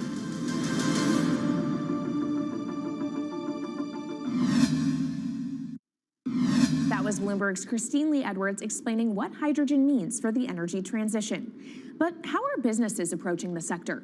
Well, one of Australia's richest men is making a big play into hydrogen. Andrew Forrest, better known as Twiggy, made his fortune from iron ore, being the chairman, former CEO, and major shareholder in Fortescue Metals, one of the world's biggest miners. But after having made over $10 billion in profit from the metal in the last fiscal year, Twiggy wants to transform Fortescue into a clean energy company. He's been scouring the planet in search of investment opportunities in hydrogen and renewables. The firm plans to allocate up to 10% of its annual profits for green energy investments and is exploring projects across the globe, from Indonesia to Argentina. Francine Lacqua caught up with Twiggy Forrest. There's only one type of clean hydrogen, all the rest is dirty. Yeah. That is green. If you just say green hydrogen is clean, the rest is dirty, then you've actually nailed it. And, you know, anyone else who produces any other rubbish, any other argument, just look them in the eye and say, why is global warming accelerating if anything you're saying is true? And then you'll know, actually, it's greenwashing. Yeah, but there's a lot of greenwashing because I keep on being told it's a transition. We can't just, make the transition at a click of a finger. So what are we doing wrong? What can we do better? I don't remember the personal computer having to transition the typewriter. I really don't remember that. I don't remember the smartphone having to transition the pocket calculator and the old landline. You know, its transition line is complete rubbish. The lie got put to it 2 days ago when JCB, a really loved British company, every right for the country to be part of JCB, and Fortescue, holding a bit of a similar reputation, fantastic track record, everyone's done super well from Fortescue, huge balance sheet, super strong. When those two companies got together and agreed a $79 billion US agreement per annum, right, then that's a real wake-up call to say, hang on, green hydrogen is obviously commercial now. You know, every other form of fossil fuel hydrogen, you know, it can compete with it on price, it can probably lose on price, but what we know, it is cooking the planet.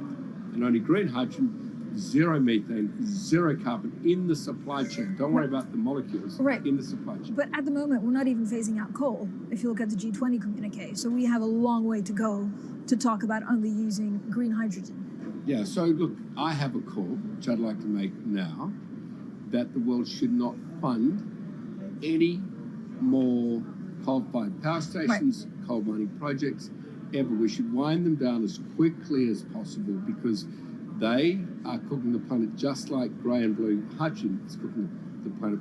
Yeah. You know, hydrogen, which is not made from renewable electricity, is releasing 10 to 16 times more carbon, let alone the methane, which is worse, than it is hydrogen. So we've just got to stop doing things which are self-harming under the guise of greenwashing. So why are leaders so slow? Even if you look at the appetite for ESG investments, they're growing exponentially, so are emissions. So where are we allocating capital? Okay, so take the recent G20. There's probably a reason why there wasn't strong action coming out of the G20 because people were not aware that major transactions between large companies were taking place now on green hydrogen, that actually this pollution-free all the way to the supply chain fuel is now being transacted at multi-billion-dollar scale. If they'd known that, I don't believe any sovereign leader or any energy minister or climate change minister could not take ultra seriously that green hydrogen is now here to stay. It's broken through. History has been made. It will never go back. Okay, what is the one thing that you would tell leaders today and business leaders? How do we transition faster than what we are now because we're at real risk of missing our targets? Oh, so that's really simple. You stop funding, you stop subsidizing, you stop using money into fossil fuels. It could be carbon sequestration, it could be fuel rebates, could be anything. Hundreds of billions of dollars getting ashed while we ash the planet on fossil fuel subsidies. Because we haven't had that renewable electricity, we haven't had that green hydrogen, we've kind of been pushed down. It's all sorts of excuses. Oh, it'll never be commercial. It'll never be supplied in the quantities we need it. You know, blah, blah, blah. Now we know, let's take action. It's practical. It's implementable.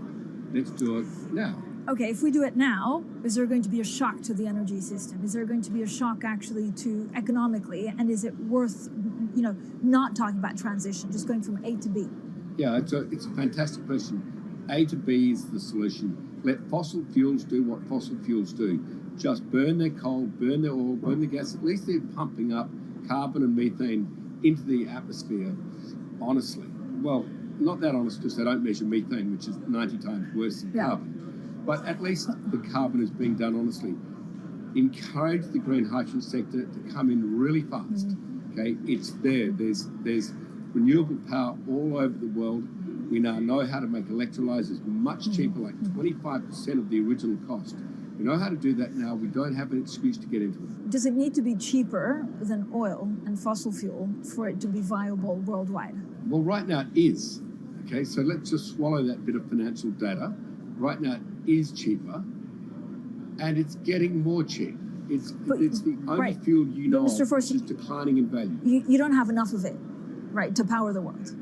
Yes. That's only because we haven't had policies to support it. If we had policies to support it 5-10 years ago, it would be everywhere. You'd see the global warming budget start to come down. Now, we've got 5 or 10 years to make a huge difference. I need policy leaders all over the world to appreciate now, okay, big business is transacting with green hydrogen in multi-billion-dollar agreements. We now know it's here and it's here to stay. Let's spread it everywhere. Coming up on the program, the hydrogen revolution. We'll speak with the CEO of Italian utility firm Snam about his new book and why he thinks green hydrogen will be competitive in just 5 years. Plus, how are airlines working to become more sustainable? We'll look at how Airbus plans to step up in the climate fight. This is Bloomberg Green.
From Bloomberg's World Headquarters in New York, I'm Kaylee Lines, and this is Bloomberg Green. What will the world look like in 2050? Will global temperatures have stabilized, electric vehicles be abundant, and solar and wind power homes around the world? According to Marco Alvera, the CEO of Italian energy company Snam, that vision of the future could be a reality. And he says that hydrogen will pave its way. As he tells it in his new book, The Hydrogen Revolution, Alvera's moment of reckoning came in November 2018 when he tasked the Snam Scenarios team with studying how Europe could reduce its CO2 emissions to zero by 2050. Looking through the results of the study, Alvera said he was struck by how much hydrogen was in Europe's energy mix by that year. Beyond the abundance of hydrogen, the Snam model also predicted that it would be the cheapest form of decarbonized energy for many sectors, and that it could be cheaper than today's prices for oil, coal, and nuclear power. Our Maria Tadeo spoke with Alvera at COP26. It's happening all very fast. We see the cost of hydrogen coming down a lot. Hydrogen will play a big role in the energy mix. I don't know if it's going to be 15 or 25% of a fully decarbonized energy system, but it's going to be big. Costs are coming down, and people are waking up to the fact that it's the only way to decarbonize certain sectors, the so-called hard-to-abate sectors. And you say it's the only way and the costs are coming down. Where do you see prices moving? Because a lot of the reticence at times has to do with the pricing, that some argue, well, it's still not the cheapest option out of the market. So when I was first working in hydrogen in 2004, it was costing $1,000 per megawatt hour. 2010, $600. Today, $100, and we see it going down to $50 in 5 years' time, and to going down to $25 per megawatt hour in the next 10 years or so, which is a quarter of where it is today. That's really because renewable energy, and we're talking green hydrogen here, renewable energy costs are falling, but the cost of making the electrolyzer, which is the kit that you use to convert solar or wind energy and water into hydrogen, the cost of this kit is falling a lot because it doesn't really exist on an industrial scale. So as we build up capacity, we industrialize it, we standardize it, and we squeeze costs out. That's really the cost trajectory. And for that, of course, you need demand, however, for governments and also institutions to kind of buy into this idea that it is the future and we want to invest and create infrastructure. What are they telling you? When you speak to governments, when you speak to officials, are they keen on this? They're very keen. So the Department of Energy shares our view in the States of getting to below $1 a kilo, which is $25 a megawatt hour.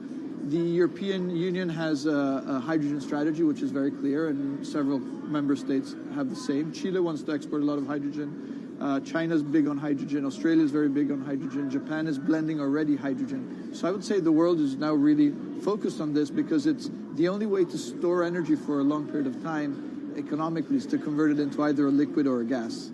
And of course, you talk about the price, but the other big component is the volume. You know, how big can you go? Where do you see that on a time scale? So wherever it's sunny or windy, you can produce very cheap hydrogen eventually. And so compared to oil and gas, which are concentrated in few parts of the world, it's going to be very democratic from that point of view. So every sunny place, every desert, every ocean wind can be turned into hydrogen that we can put on ships, in pipes, and really start trading it around the world. So it's going to happen a lot faster than a lot of people think. So, and when you say a lot faster, what is that in time? As I said, $50, which is essentially oil parity within 5 years. And then, depending on how quickly we ramp it up after that, we could get to $25, which is coal parity before the end of the decade. And in big scale. In big scale, because once you get to coal parity, that's the only way we're going to get China and India to stop burning new coal. We have businesses in China and in India, and I see a lot of hydrogen development, a lot of renewable development in both countries. The India announcement was incredibly strong on 2030. Some people were upset about the 2017 net zero deadline, but when it comes to 30, he announced a big commitment to get to 50% renewables. Were you surprised by it? I was surprised that they would make it so explicit, and even the net zero is a big thing for them. And so I think it will happen faster than 2070 because of the falling cost of renewable and hydrogen. India's burning 80 gigawatt of oil, of diesel, to keep the lights on. So there's an immediate opportunity there, and we're very interested in working in that country. And with regards to China, perhaps the fact that we haven't really seen them active, I guess the diplomats are working on this, but we haven't really seen the leadership. It's going to be technology, it's going to be industry. I think China has committed to a net zero, which is very important. At the G20, China was clearly behind the 1.5 degrees. So I think a lot has been achieved between the G20 and COP. And I think what's really important is to see in the coming years how quick it's in our hands to make part of this happen in 5 years, or it could otherwise happen in 15, 20 years. It's about building the project. The capital is there. We saw how many trillions of dollars are already committed. What's missing is really the projects, and that's where companies like us step in. Marco Alvera, CEO of SNAM there, speaking with our Maria Tadeo. Let's turn now to the aviation industry.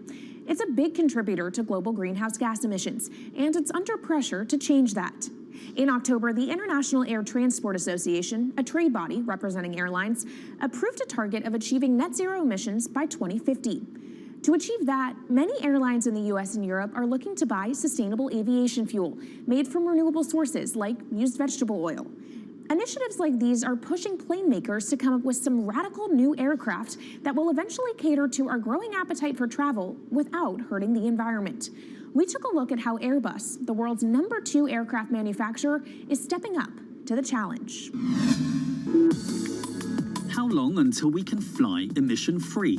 Airbus says it's more confident by the day it can be done by its 2035 target. Airbus's CEO spoke about its ambitions for hydrogen-powered planes at the company's summit in France. The physics works. Hydrogen technologies are not new. They are used in other sectors. We use them in space on our rockets, and we don't need the laws of physics to change to be able to use hydrogen on our planes. So every day we become more confident, but we think we need to have a plane, we need to have the right fuels, the hydrogen available in the right quantity at the right place at the right time, and we need the regulations to be ready. So we really need the work and the collaboration of many people around the globe to make it happen on time. But it could be a long wait until green passenger jets go mainstream. Larger aircraft with more than 150 seats are not expected to feature globally until about 2050. That means manufacturers and airlines today are under growing pressure to ramp up short-term innovations to cut their carbon. In the long term, meeting the ambitious plans for so-called green hydrogen means building a giant industry almost from scratch. To make that happen, British airline EasyJet is among those saying governments need to get involved and fast. Aviation's emissions over the last 3 decades leading up to the pandemic grew by about 80% to over 1 gigaton, and that's projected to double by 2050. According to Bloomberg NEF, about half of the airlines with the largest global market share have set net zero targets by that same date, nearly 3 decades away. Coming up, from blue sky projects to the bottom line. We'll speak with our Bloomberg NEF expert Meredith Annex and dig into their models about how hydrogen fits into the future energy mix. This is Bloomberg Green.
From Bloomberg's World Headquarters in New York, I'm Kaylee Lyons, and this is Bloomberg Green.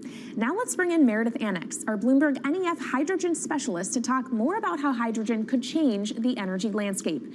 So Meredith, what place do you think hydrogen is likely to have in the future energy mix globally? Hydrogen's this incredible solution for us as we look to decarbonize because it's a perfect solution in areas that are hard to electrify. So where we like to think about hydrogen playing a role, it's in things like heavy industry, especially where you need a feedstock as well as energy source, and in things like dispatchable power, long-haul transport, maybe even shipping and aviation. That sounds great that it can be used for such diverse industries. At the end of the day, though, how much is this going to cost? Well, that's the amazing thing about hydrogen, because depending on how you make it, it can actually see significant cost declines in the future. So when we're talking about clean hydrogen, we usually mean green hydrogen produced from renewable electricity. And in that case, your hydrogen is almost as cheap as the renewables that are used to make it. So if you're in a place with really good renewable resources, you'll be able to have cheaper hydrogen. But even in places with less good resources, we think that hydrogen can be cheaper than $1 per kilogram, which is the price of unabated hydrogen today, and around $8 per million BTUs for those who prefer to think in energy units. And that can be achieved anywhere in the world by 2050, we believe. All right, so let's talk about kind of the pros and cons list. I don't know where cost fits into that, but what are the advantages to hydrogen over other renewables, and then what are the drawbacks? Yeah, main advantage is the fact that hydrogen can serve roles that electrons struggle with. And that's things like seasonal storage, for instance, or just anything where you need storability, where electrons are harder to store, hydrogen is going to be easier. That also leads to a downside, though, because hydrogen is less energy dense than the usual things that we use for storable energy today, like coal or oil or natural gas. So you will need more volume of storage to handle the same amount of energy. Let's talk about the viability as well and how it may differ in different geographies. What is your view on that?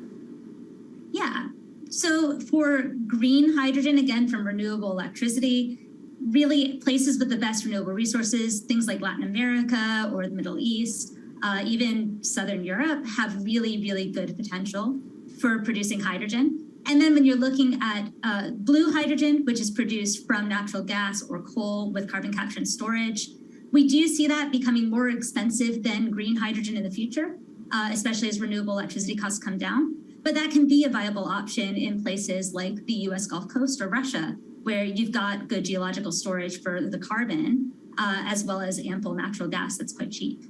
All right, great breakdown. Thank you so much to our Meredith Annex, our Bloomberg NEF hydrogen specialist. And of course, you can get more from the Bloomberg NEF team on the terminal and online. And they've recently done a podcast called Hydrogen 101 as part of its Switched On series.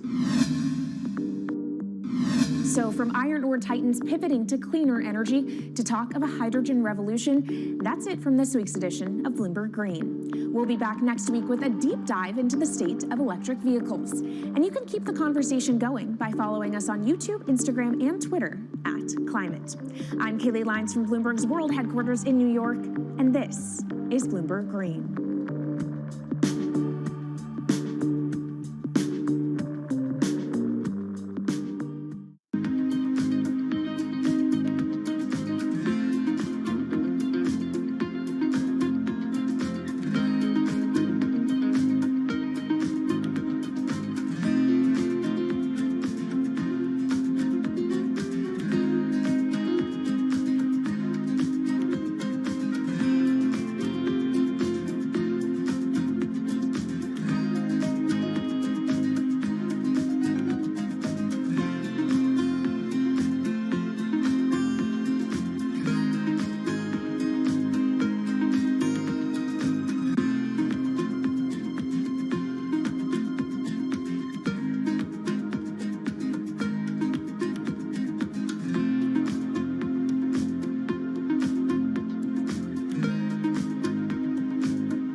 markets, headlines, and breaking news 24 hours a day at Bloomberg.com, the Bloomberg Business app, and at Bloomberg Quick Take. This is a Bloomberg Business Flash.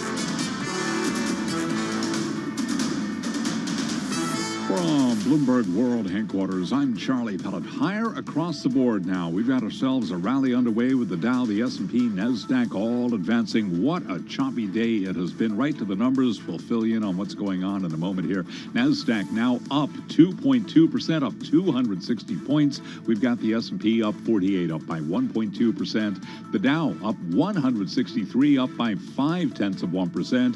10-year yield right now, 2.97%. Should point out that crude oil was trading below $100 a barrel. WTI now at $155, lower still by 2.5%. Key takeaway, it has been a very choppy session. Tech companies now driving a rebound in equities, though sentiment remains fragile amid concern the Fed may have to take a more aggressive stance to combat soaring prices later on this year. Right now, stocks are higher. Earlier in the session, though, the S&P wiped out a rally that reached almost 2% after Cleveland Fed President Loretta Mester made these remarks during an interview with Bloomberg Radio. We don't rule out 75 forever, right? I mean, what I'm going to do is I think 50, the cadence we're going now seems about right to me. We're going to have to assess whether inflation is actually moving down, and then we'll be able to get more information after we do a couple of those to see. And again, we've got the 10-year yielding 2.97%. Peloton Interactive reporting a deeper loss than analysts predicted. It also has cut its revenue guidance. Peloton shares, they are declining today by 5.9%. Pfizer is acquiring Biohaven Pharmaceutical Holding for $11.6 billion in cash to gain an improved treatment for migraine headaches. Biohaven, based in New Haven, Connecticut. Pfizer up by 1%. Biohaven surging now by 70.1%. Recapping stocks higher, S&P up 43 points now, very choppy day, up by 1.1%. I'm Charlie Pellet, and that is a Bloomberg Business Flash. This is Bloomberg Business Week. Insight from the reporters and editors who bring you America's most trusted business magazine, plus global business, finance, and tech news as it happens. Bloomberg Business Week with Carol Masser and Bloomberg Quick Takes Tim Stenovic on Bloomberg Radio. God, I feel like we're going to be a broken record because we're all talking about Loretta Mester and what she did to the markets. Good afternoon, everyone. It is Tuesday, May 10th, 2022. Carol Masser, along with Bloomberg Markets Senior Editor Mike Regan, my co-host. Bloomberg Quick Takes Tim Stanovic will be along shortly, but we're all talking about what Loretta Mester had to say of the Cleveland Fed, 75 basis points, and then the equity markets were like, "Wait, what? You could still do that?" Yeah, it's interesting, Carol. I think it's kind of in the way the questions are phrased almost. You asked Jerome Powell last week, "Are you guys thinking of a 75 basis point hike?" And he's kind of like, "Well, it's not really right now. We're not considering it."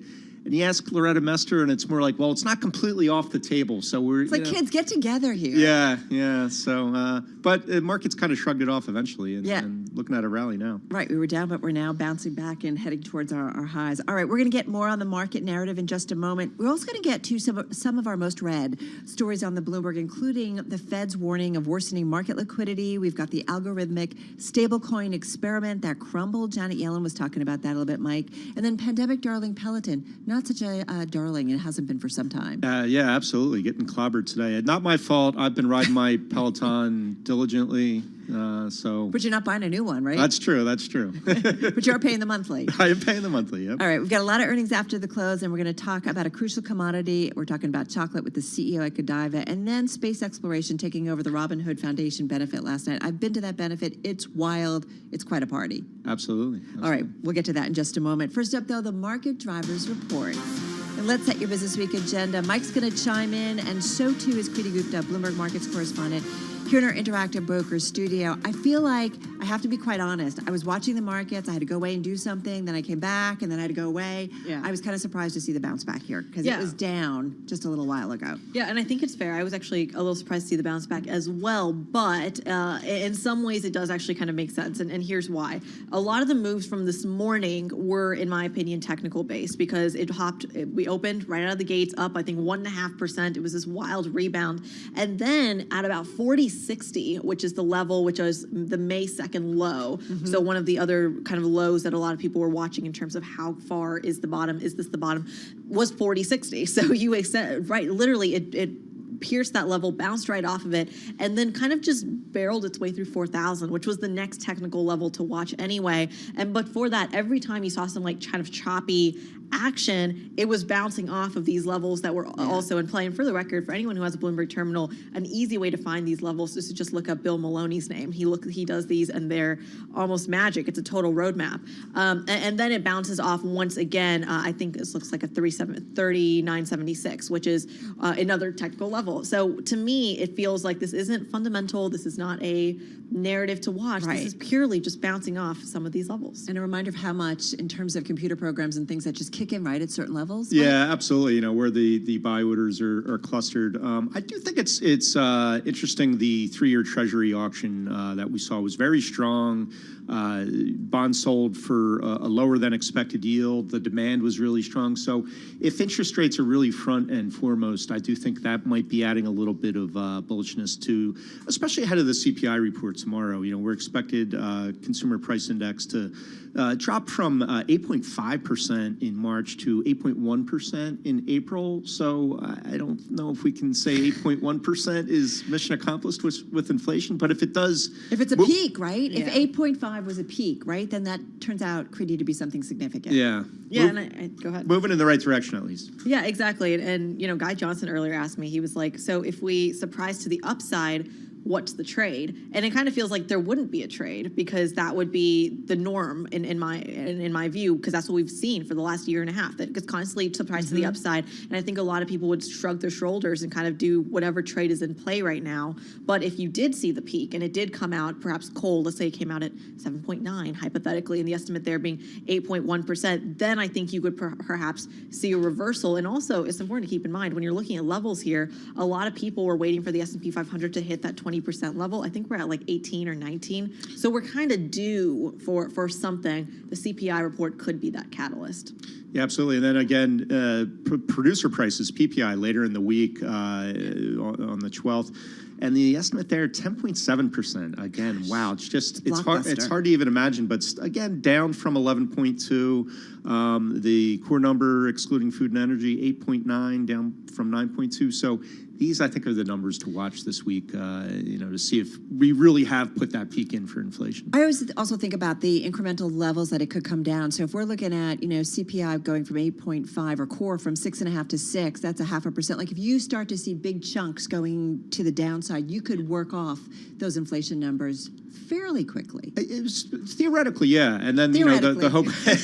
Mike's like, I don't buy it. The hope would be that the Fed responds. So hopefully, I know we got Matt Boesler coming on. Maybe you can give us some color on what, the Fed really needs to see to be comfortable with inflation and sort of back off this rate hike campaign they're on. Well, in terms of, one of the things we talk about, Kriti, with the markets is it's not just about what the Fed does with raising rates, but it's whether we're seeing that tightening of financial conditions. I mean, what kind of conversations are you hearing about that? Yeah, when we talk about financial conditions, it's not just the stock market or credit spreads, it's the dollar, too, that gets factored in. And one of the big concerns right now is not only widening credit spreads, which, by the way, is a story that isn't, I feel like, getting enough attention in the face of this massive sell-off, but you are also seeing this consistently stronger dollar. We just had Mark McCormick of TD on Bloomberg Television just a few minutes ago, and he literally said, all signs point to a stronger dollar at this time. So if you start to see, say, a reversal in the stock market, but you continue to see that stronger dollar story, the financial conditions don't loosen up. The conditions don't get easier.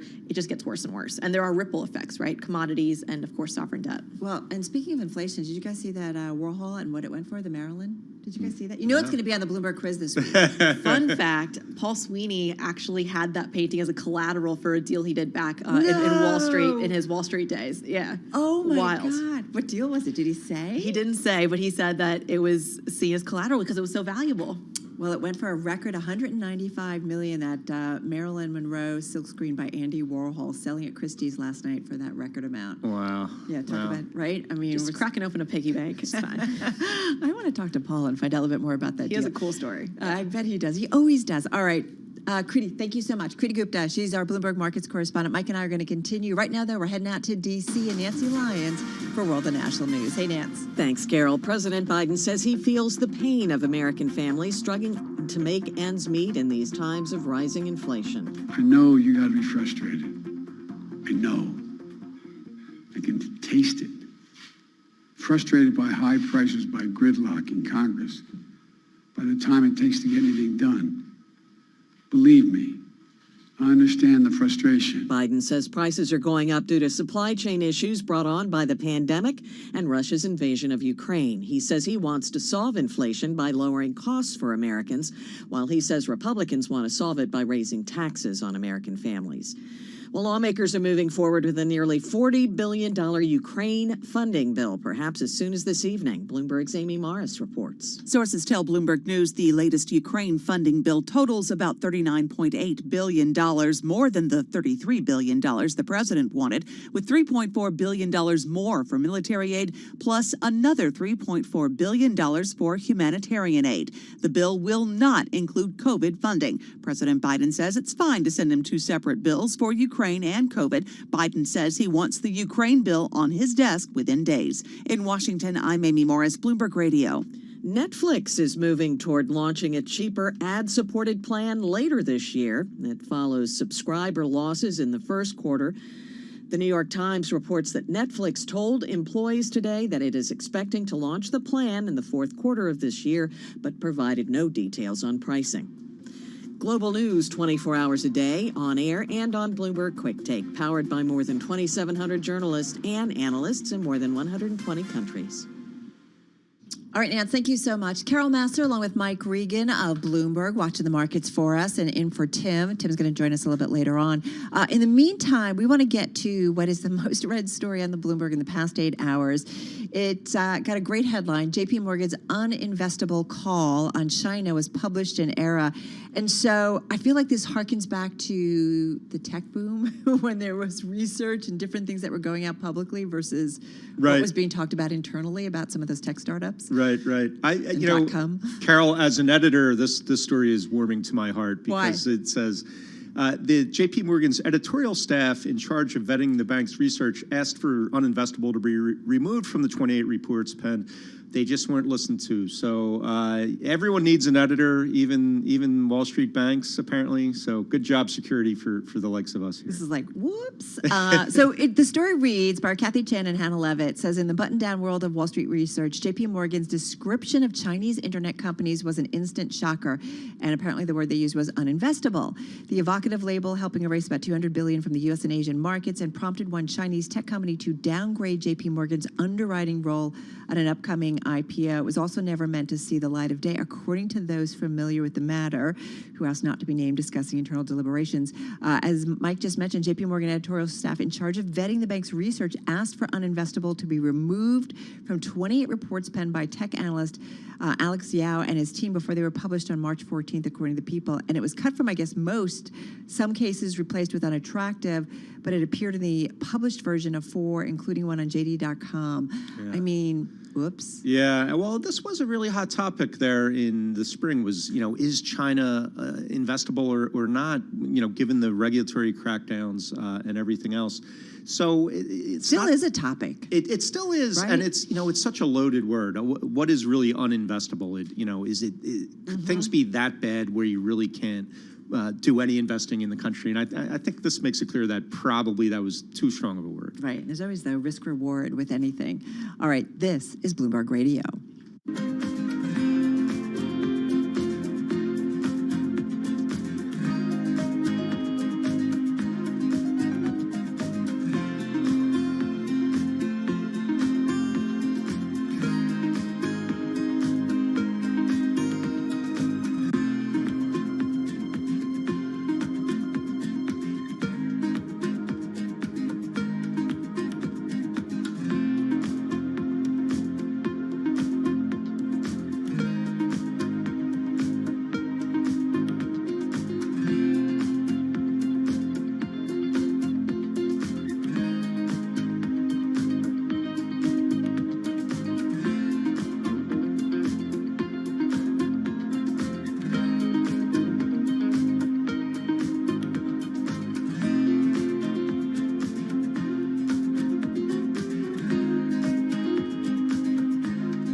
events, headlines, and breaking news 24 hours a day at Bloomberg.com, the Bloomberg Business app, and at Bloomberg Quick Take. This is a Bloomberg Business Flash. From Bloomberg World Headquarters, I'm Charlie Pellet. Choppy Tuesday, but an up day, back in the green. Very different feeling than this time yesterday. Tech companies driving a rebound in equities, but sentiment does remain fragile. On concern, the Fed may have to take a more aggressive stance to combat soaring prices later this year. The S&P now up by 25 points, up 0.6%. We do have the Dow up 30. That is a gain of 0.1%. NASDAQ up 184, up by 1.6%. The 10-year yield right now 2.97%. Spot gold down 0.5%, 18.44 the ounce, while West Texas Intermediate crude down 3%, now 99.96 for a barrel of WTI. NFL quarterback Tom Brady will be joining Fox Sports as an analyst once his playing career is over. That announcement coming this morning as Fox Corp announced earnings. Today we're seeing Fox shares lower now by 1.9%. Recapping, 10-year yield 2.97%, S&P up 28, a gain of 0.7%. I'm Charlie Pellet, and that is a Bloomberg Business Flash. Charlie, good to be Tom Brady, huh? It is amazing to be Tom Brady and great to be football fans. Very diplomatic there. All right, Charlie, thank you so much. Well, among our most read on the Bloomberg, the Fed warning of deteriorating liquidity conditions across key financial markets. We'll get into the risks, why. Let's get to it. Joining us right now is Bloomberg News Federal Reserve reporter Matt Boesler. He's in our Bloomberg Interactive Broker studio, joining Mike and I right here in New York City. So, Matt, first of all, this has to do with the Fed's financial stability report. What is this report? How often does it come out? What does it typically provide investors?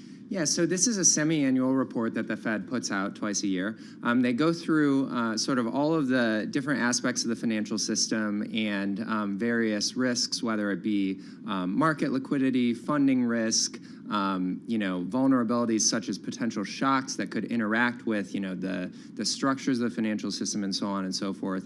It's, 80-some pages. It's quite comprehensive.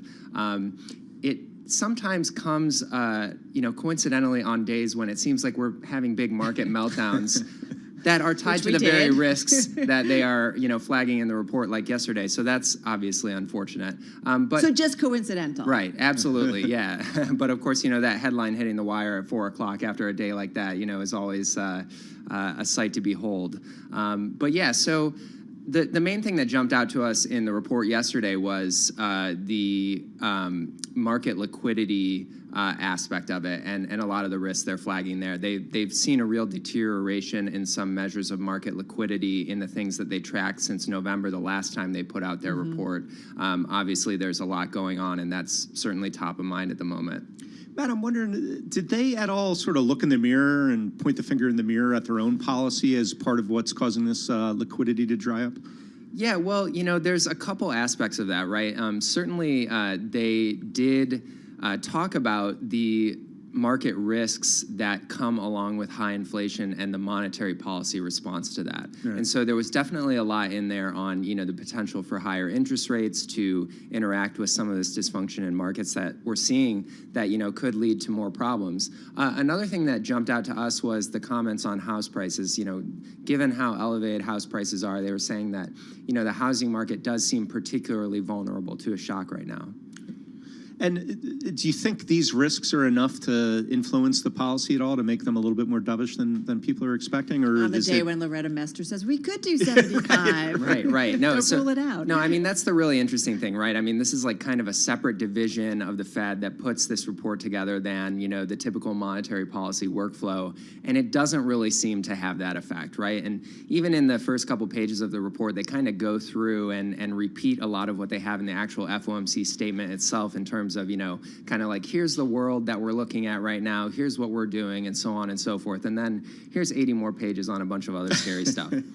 But safe to say that these reports, like during the financial crisis, were very, very different from what we're getting today. Because I think, we're all trying to gauge, as people keep saying to me, don't focus on the Fed raising rates, focus on, credit conditions and financial market conditions. And that's why, like, when this is in a headline, I kind of sit up and take notice. Yeah, they would have been. This report is actually fairly new, so we didn't have it back in the financial financial crisis. And it really incorporates a lot of the lessons that they think they learned since the financial crisis. You know, obviously Dodd-Frank was a big push, but then also the entire financial stability division at the Fed is new since the financial crisis. And so this report really does give a good look at, you know, how the Fed is looking at this kind of thing. If anyone is interested in that, you know, what they are seeing, the kinds of measures that they track.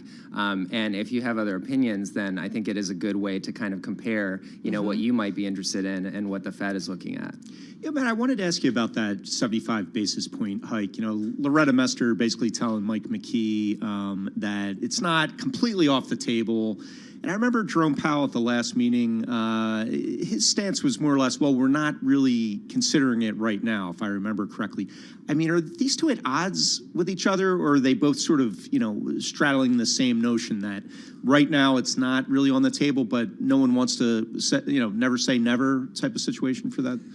Yeah, I think that's right, because what we saw going into the meeting last week was a very high likelihood being priced into markets that we were going to get a 75 basis points hike in June. And so Powell coming out and saying it's not actively under consideration, you know, kind of helps to alleviate some of that market pressure that we were seeing. But as you say, it's still not taken fully off the table by Powell or by anyone else. And another thing that we've seen with the Fed in recent months is that they have been very quick to pivot, even on, you know, 1 month's worth of inflation data, say, and we obviously have an inflation report coming out tomorrow. We have another one before the June meeting. And so, you know, that's certainly something to keep an eye on. There's still some probability of a 75 basis points hike in June priced into markets now. And so I think that is going to be a very interesting conversation over the next 5 or 6 weeks. I mean, let's all be smart here as investors, right? Anything and everything can be on the table, and it just goes from I feel like the Fed is going to go truly from meeting to meeting, right? Looking at what's in front of them. And I think visibility, right, is a tough call now. You can really just kind of really think about short term versus long term for the Fed. Yeah, absolutely. I mean, there are so many risks, obviously, to the inflation outlook right now with everything going on in Ukraine and China. And so, you know, there was a high degree of confidence a few months back that we were kind of seeing the peak for inflation. We would be getting through it. It would be rolling over. I think it's a lot harder for analysts now to make that call, even if they do think maybe this pushes the timeline back from a few months from where we had it before. You can't really even say that with any certainty. And so kind of just have to, you know, wait and watch and see how these things play out. A little patience, everybody. Yeah, data dependence, right? Is that the catchphrase? Do they even say that anymore? Do they still say data dependent? They do. They sure do. All right, Matt Boesler, this is a must-read, among the most read on the Bloomberg. Of course, Matt is Bloomberg News Federal Reserve reporter joining us in our interactive broker studio. Be sure to check him out also on Twitter at BOES_. You're listening to Bloomberg Radio.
from the Bloomberg Interactive Broker Studio in New York, Bloomberg 1130, to Washington, D.C., Bloomberg 99.1, to Boston, Bloomberg 106.1, to San Francisco, Bloomberg 960, to the country, Sirius XM Channel 119, and around the globe, the Bloomberg Business app and BloombergRadio.com.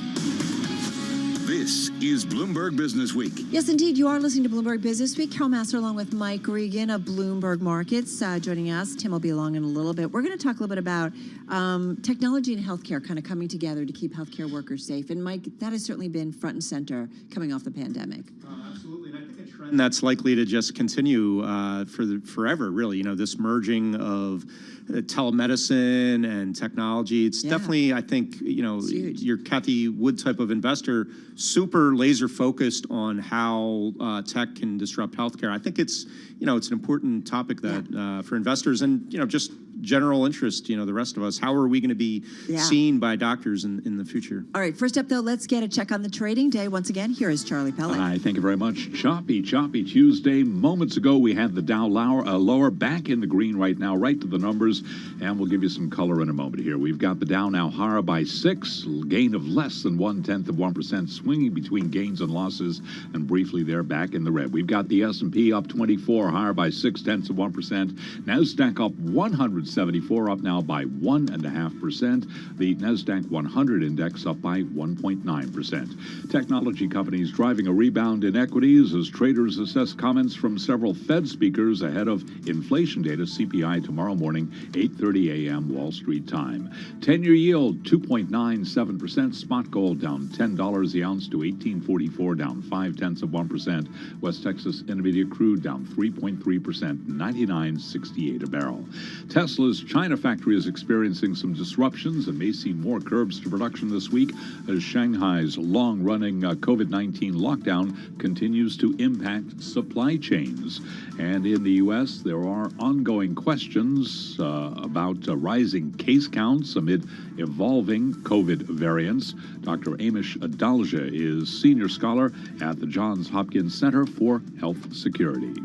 Well, what we have to worry about is the fact that there are more contagious variants that are evolving.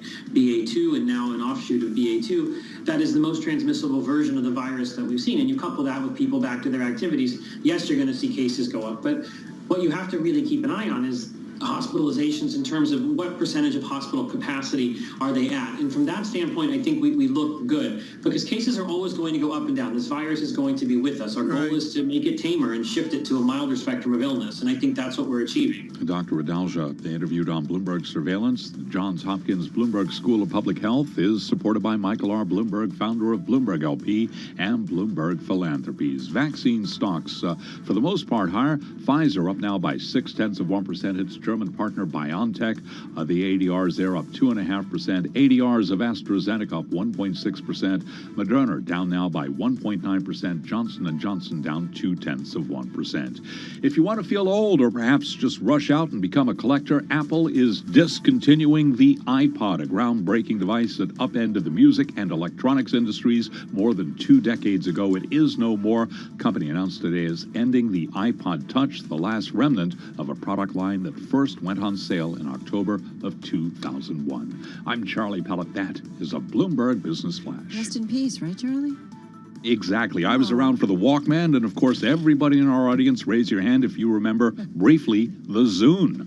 I do not remember that. All right, big headline this week, and it was an unfortunate one. The U.S. losing 1 million lives from COVID-19. The pandemic, as you know, far from over. Throughout the pandemic, though, a key concern was all about keeping people healthy, watching out for those crucial workers in healthcare. So here with that side of the story is Dr. Ronald Paulus. He is a strategic advisor at Strongline, which provides a wearable staff safety system for healthcare workers. He joins us on the phone from Santa Monica, California. Dr. Paulus, nice to have you here with Mike Regan and myself. How are you? I'm well, and thanks for having me on the show. Well, it's great to have you here. Tell us a little bit more about your company, exactly what the devices that you guys provide healthcare workers. Sure. Come Here Strongline is essentially a wearable panic button for healthcare team members who often find themselves, sadly, in circumstances where they're at risk for violence. most people don't understand that 75% of all workplace assaults occur in the healthcare setting. And a recent survey showed that 92% of healthcare caregivers experienced or witnessed workplace violence just in the last month. And so what we provide is this small wearable panic button. When the team member presses that button, it knows who they are, where they are. It notifies people that are nearby so that they can come and assist with de-escalation. And it also notifies security or other people who are subscribed to receive those alerts. Yeah, Doctor, I'm wondering what's the source of that violence? Is it mainly patients who are maybe going through some medical trauma and some reaction to medicine? What is the source of this danger to the healthcare professionals? Yes, it's a great question. So 80% of all of the workplace violence events in healthcare do come from patients who may have mental illness or are frustrated or what have you, but 20% are a mix of family members, which has been an increasing percentage of the total with the pandemic, very rarely coworkers, and various and sundry others, but the majority are patients and family members. And what kind of things are we talking about? It varies from verbal assaults to wholesale murders. In my experience, when I was the CEO of a North Carolina health system, we had a nurse that was so roughly handled that she ended up having to have her shoulder replaced. We had a environmental services worker that had a makeshift screwdriver thrust through his neck. And, these are the extreme examples, but 80% of all nurses are assaulted at some point during their career. So this is a much more common thing than should ever exist. Doctor, I'm wondering, during the pandemic, there was a lot of concern that doctors and nurses were being overworked. They were at greater risk to perhaps catch the virus. And there was a lot of worries that this would really sort of crimp the supply of people who want to pursue healthcare as a profession. Is that still the case, do you think? Is that improving, based on your dealings with people in the industry? Yeah, I think that's a very valid concern. But I'll start with nursing because nursing tends to be older than the rest of the population. There's a backlog of nursing faculty that's slowing down the training of new nurses. And with the pandemic, many nurses have simply said, I've had enough. Interestingly, a survey by McKinsey & Company in February of 22 noted that nurses considered the safety of the work environment as their number one factor above work-life balance or pay or other kinds of things in terms of where they choose to work. And similar things are occurring amongst other members. Well, and we've talked with a lot of, employment agencies, especially in the healthcare sector. We just see increasingly people leaving the industry because of some of the stresses and strains. Dr. Ronald Paulus, thank you so much. An enlightening interview. Strategic advisor to Strongline, joining us from California. Let's go back to D.C. and Nancy Lyons for World and National News. Hi, Nance. Thanks, Carol. Congress is expected to act quickly on a standalone bill to send more money to Ukraine. The president of the European Investment Bank, Werner Hauer, says there are costs beyond just fighting the war. He says rebuilding Ukraine will run into the trillions. I'm pretty sure we're talking not about billions, but about trillions when it comes to the full reconstruction of Ukraine. And this is a challenge for the entire world community. Hoyer says Ukraine is currently sitting on 8 billion euros worth of wheat that it cannot export because it's lost access to the Black Sea. He says unblocking the seaports is crucial to fixing Ukraine's issues with trade. Democrats on Capitol Hill are putting more pressure on Wall Street to own up to whether it's profiting off the war in Ukraine. Bloomberg's Nathan Hager reports. Senator Elizabeth Warren and Congresswoman Katie Porter have sent letters to J.P. Morgan CEO Jamie Dimon and David Solomon of Goldman Sachs. They're demanding lists of clients who have bet on Russian government and corporate debt since the Ukraine invasion. They also want tallies of any trades the banks themselves have handled. Both banks have said they are pulling back from Russia since the invasion and are focusing on supporting clients in managing or closing pre-existing obligations. But Warren tore into the banks in early March. That's after Bloomberg News reported J.P. Morgan and and Goldman were both purchasing Russian corporate debt. In Washington, I'm Nathan Hager, Bloomberg Radio. Elon Musk says he will reverse Twitter's permanent ban of former President Donald Trump if his plan to buy the social media platform goes through. Global news 24 hours a day, on air and on Bloomberg Quick Take, powered by more than 2,700 journalists and analysts in more than 120 countries. All right, Nance, thank you so much. Nancy Lyons in our 99.1 newsroom in Washington, D.C. Carol Masser, along with Bloomberg Markets senior editor Michael Regan, joining us in our interactive broker studio. And so just tapping into what Nancy had to say about Elon Musk, he did say he would reverse Twitter's ban on former President Donald Trump.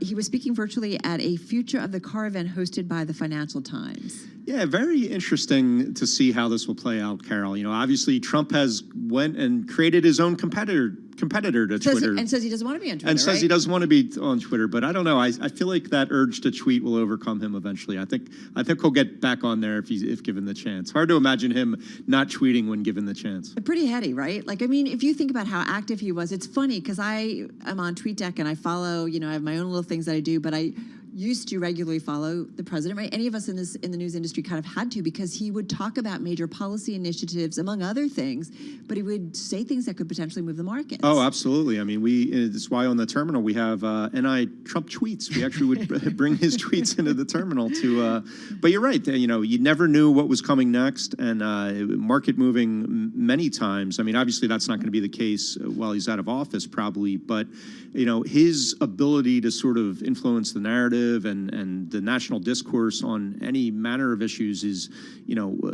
comparable to no one really else in the world. So it'll be interesting to see if he actually takes Musk up on the offer. Well, especially his role, right? So many times you will ask key members of the Republican Party, is the Republican Party still led by Donald Trump? So, the import that he can have in terms of policy. I just want to go back to Musk, though, because he did say, I think it was a morally bad decision to be clear and foolish in the extreme. He added, I do think it was not correct to ban Donald Trump. I think that was a mistake. It alienated a large part of the country and did not ultimately result in Donald Trump not having a voice. And this goes to freedom of speech, right? Right. At this point. Right. I don't envy Musk for having to manage Twitter with all these issues. It's going to be tough. We'll see if it ultimately is his and his plans to take it private. All right, you are listening to Bloomberg Business Week on Bloomberg Radio.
updates, headlines, and breaking news 24 hours a day at Bloomberg.com, the Bloomberg Business app, and at Bloomberg Quick Take. This is a Bloomberg Business Flash.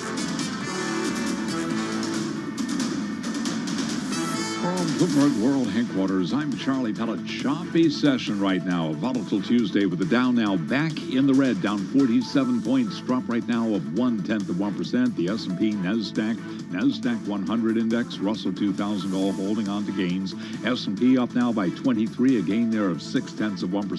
NASDAQ up 1.6%, higher by 184 points. We have got the NASDAQ 100 index up now by 2%. Bottom line here, very different tone than this time yesterday, but the Dow does remain lower now by 43 points, down by about 0.1%.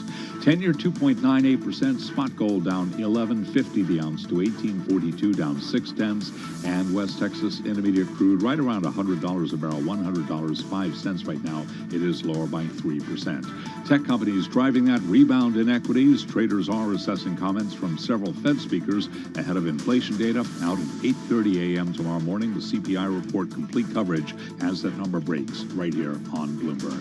Recapping the Dow lower, S&P, NASDAQ both higher, S&P up 0.6. I'm Charlie Pellet, and that is a Bloomberg Business Flash. All right, Charlie, thank you so much. I promised that we were going to get to several of the most read on the Bloomberg today, and this one certainly is among them. It's about algorithmic, say that 5 times fast, algorithmic stable coins, which if you didn't know are supposed to provide calm amid the chaos of the overall crypto trade. It doesn't exactly play out that way, and Janet Yellen up on Capitol Hill actually talking about it and concerns about risk and oversight. Man, it did not play out that way last night. That's certainly the way that I saw it play out on Twitter. I kind of felt like when I was scrolling through Twitter late last night, I was kind of watching history play out. We've got the perfect voice on this. Stacey Marie Ishmael is managing editor for crypto for Bloomberg News. She's with us in the Bloomberg Interactive Broker Studios. I saw her tweeting last night about this. Before we get to the algorithmic stablecoin experiment that you wrote about and what went wrong, can you just explain before a stablecoin, not an algorithmic stablecoin, a stablecoin? So the easiest way to think about a stablecoin is, what if you had some kind of cryptocurrency that was pegged or backed by another asset that mostly people believed in? So you have something that's like, this is going to be worth $1, and the way that we're going to prove it's worth $1 is because we're going to hold on to a bunch of cash, or we're going to hold on to a bunch of treasuries. So you're reassuring people that, like, yes, we have the assets to match what we say this thing is valued at. So like gold-backed dollar? I mean, way back when. You know, is that what it's like? It's kind of a gold standard for crypto. That's a fair analogy. Yes. Okay, so bring in the algorithmic stablecoin here, because now it gets complicated. It definitely gets complicated. So instead of you being able to point to, look, I have a suitcase full of gold, I suppose, in crypto terms, you're like, look, I have belief and some very smart programmers and some traders who are looking at this thing that we say we want to be worth $1, and we will make it worth $1 this way. We will move other assets around to support the value of that thing. We'll allow you to swap this asset for something else. So there's real assets behind it still? There are crypto assets behind it, each of which is foundationally just as volatile as the thing that it's supposed to be providing stability to. And that's kind of the challenge of algorithmic stablecoins. They say that we have figured out mathematically, because we're very intelligent and we have lots of cash or crypto to deploy, that we can make this thing stay at a certain level. But foundationally, everybody involved has to believe in you and in the crypto itself for that to work. How'd it work? Poorly. Like very poorly, right? All right, game over. I'm just saying, game over. No, go ahead. So what happened was, over the weekend, one of these algorithmic stablecoins, the biggest, the most liquid, the most popular, and the most controversial, fell past or below the threshold of $1 that it's supposed to maintain. And originally it was like, okay, 99 cents, which is bad but not catastrophic. And then on Monday night it hit 60 cents, 62 cents, 71 cents on the dollar, because people were really starting to lose faith in the ability of the folks who were supporting that stablecoin to keep it at that $1 value. How does this potentially spread to other parts of the crypto industry? So-called contagion. So-called contagion. This is the hard and scary question. One of the ways is concentration risk, where you have several big market players in crypto, all of whom are exposed or potentially exposed directly or indirectly to these tokens. So you may have a situation where lots of people who are invested in other coins are losing money on this one over here, or are suddenly finding that their positions are less liquid than they thought they were, or that they need to add additional collateral to a loan or something else that they had. And that could lead to selling pressure in other assets in crypto, because they're like, wow, this pile of stablecoins that I had over here that I thought was worth X is now worth way less than X. I need to buy more of it, so I need to sell something else to do that. And that is where, that's one of the things that we're looking at right now. So is the strategy flawed? Is it the algorithms that were flawed? Or was it just some of the crypto assets behind it that were flawed? I would say that the biggest critics of these kinds of coins will say all three of those things didn't work. And the biggest proponents of these kinds of things will say it's too early to tell. We're still working out the kinks. And as of right now, the token that we're talking about is 91 cents, which is it's still less than $1, but it's way more than 60. We talked about potential contagion. But it's not stable. No, not yet. If anything, it's called a stable coin. Oh, I know, but hey. So, Stacey, I'm wondering about. I call myself queen sometimes, but I don't wear a crown. I'm just telling you. Nobody's given me one. What are the repercussions of something like this? Because I have to tell you, watching this play out on Twitter, and I won't even say crypto Twitter, because I don't even know if I'm a part of crypto Twitter at this point, but a lot of people I follow were tweeting about this last night. Is Stacey part of crypto Twitter? Unfortunately, yes. She definitely is, yeah. It felt really momentous. It felt like a sort of a turning point in the industry. Yeah, I mean, some of us remembered 2008, 2009, and watching other big financial institutions or experiments, or in fact entire belief systems, be kind of fundamentally challenged, right? Various people yesterday were throwing around analogies from Lehman to breaking the buck, breaking the buck to like what happened to Icelandic banks. And the key thing that all of these things have in common was a crisis of trust, right? A concern that assumptions that you had made about either your counterparties or the assets that you were invested in were flawed in one or several ways. So how, Tim and I have all these conversations and you are in the thick of it, but I guess, crypto, a true disruptor potentially, right? Mm-hmm. But it's going to be ugly and messy. Is this just part of that ugly, messy until we figure it out? I don't know if there's necessarily a figuring it out at the end of the ugly messiness, but I do think... Seriously? Seriously. I think that there are some of these things that we are seeing in crypto that may just not work. The challenge that we have, and we definitely have this from a reporting perspective, is we don't know which things those will be.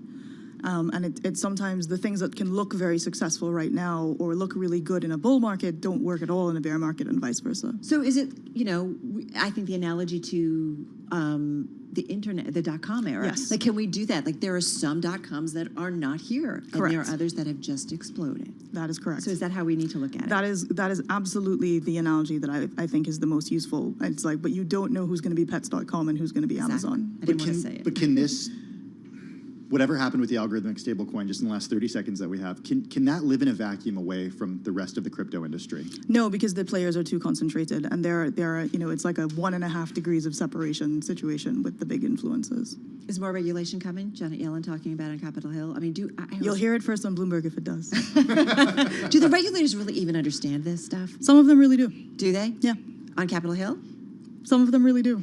In other offices in Washington? That's fair. Love it. How great. Thank you so much. Stacey Marie Ishmael, she is managing editor for crypto, a must-read here at Bloomberg News, joining us in our Interactive Brokers studio. I mean, how many questions? Have you been bombarded by stuff? Yeah.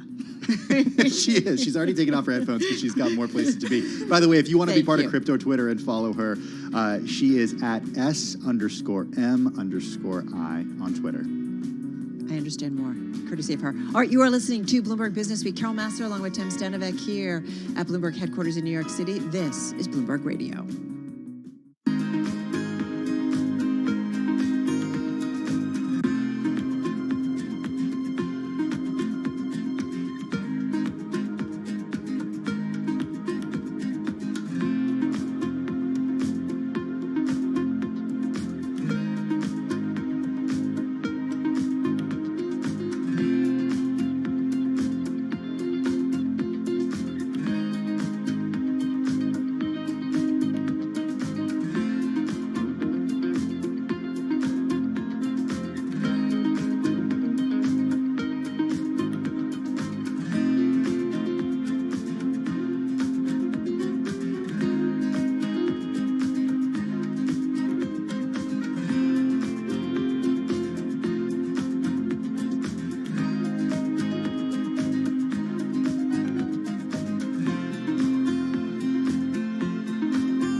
Countdown to the close. Bloomberg's comprehensive cross-platform coverage ahead of the U.S. market close starts right now.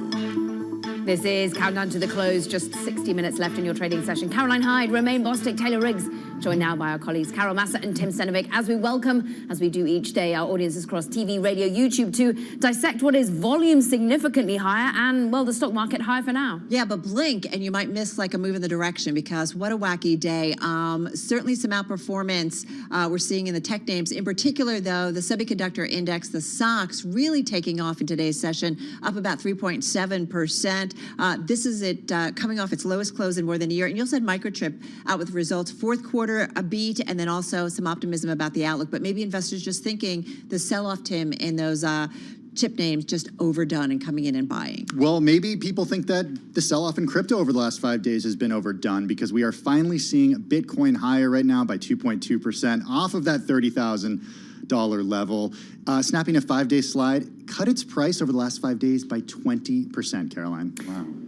I mean, and then, of course, in lockstep, as we see more bidding coming into the NASDAQ as well. Big tech goes higher, crypto goes a little bit higher. Let's have a look at the benchmarks. NASDAQ currently up 1.8% on the day, 215 points to the upside. Volumes up 30% on the NASDAQ today versus your average. The Dow, yeah, laggard, up by just 1/10%. S&P 500 holding in there, up 0.8%, having bounced back out of the red into the green, up 33 points.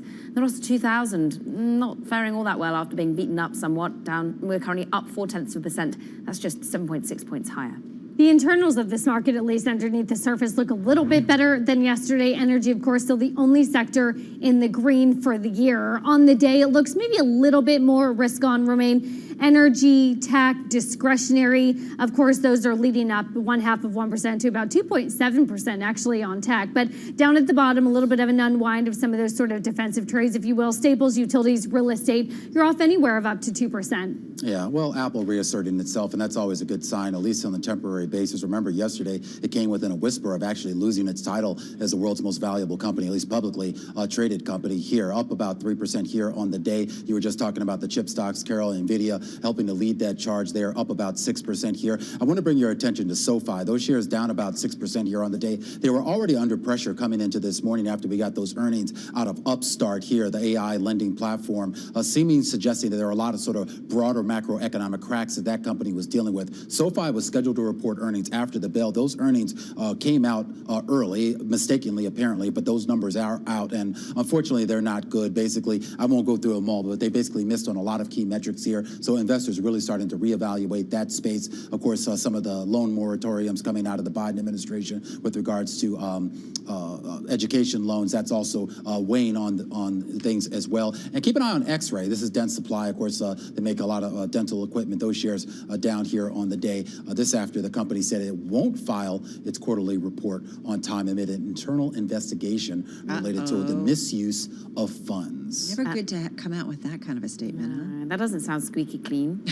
Meanwhile, tell you where also the pressure has been, and I do this one for one Taylor Riggs, because global corporate bonds, they have been down, down, and down. I mean, we're starting to see a little bit of bond buying, perhaps. I mean, over in Europe, we saw it tick a little bit higher over on your corporate bond index. This is a generic corporate bond index. I mean, the US has been your outperformer, perhaps, versus, well, actually, versus the US and like, but I am currently seeing the calls coming out of the likes of JP Morgan. Once again, Marko Kalanovic has been talking about dip buying, and in particular he's saying, look, get into beaten up corporate bonds. But this is a really painful trade to have the muster, the guts, the desire to be shifting money into credit right now when you've seen, well, such selling and starting to catch on, not just in stocks, but also in the bond market. Yeah, maybe they hope they're going to get something from some of these Fed speakers this week. We've had so many, and our own Mike McKee catching up with the president of the Cleveland Fed, Loretta Mester. What's interesting, and she said a lot of things, but one of the things we did see certainly put some pressure on the markets earlier, and I want to say it kind of was the sentence heard around the financial markets. Check it out, everybody.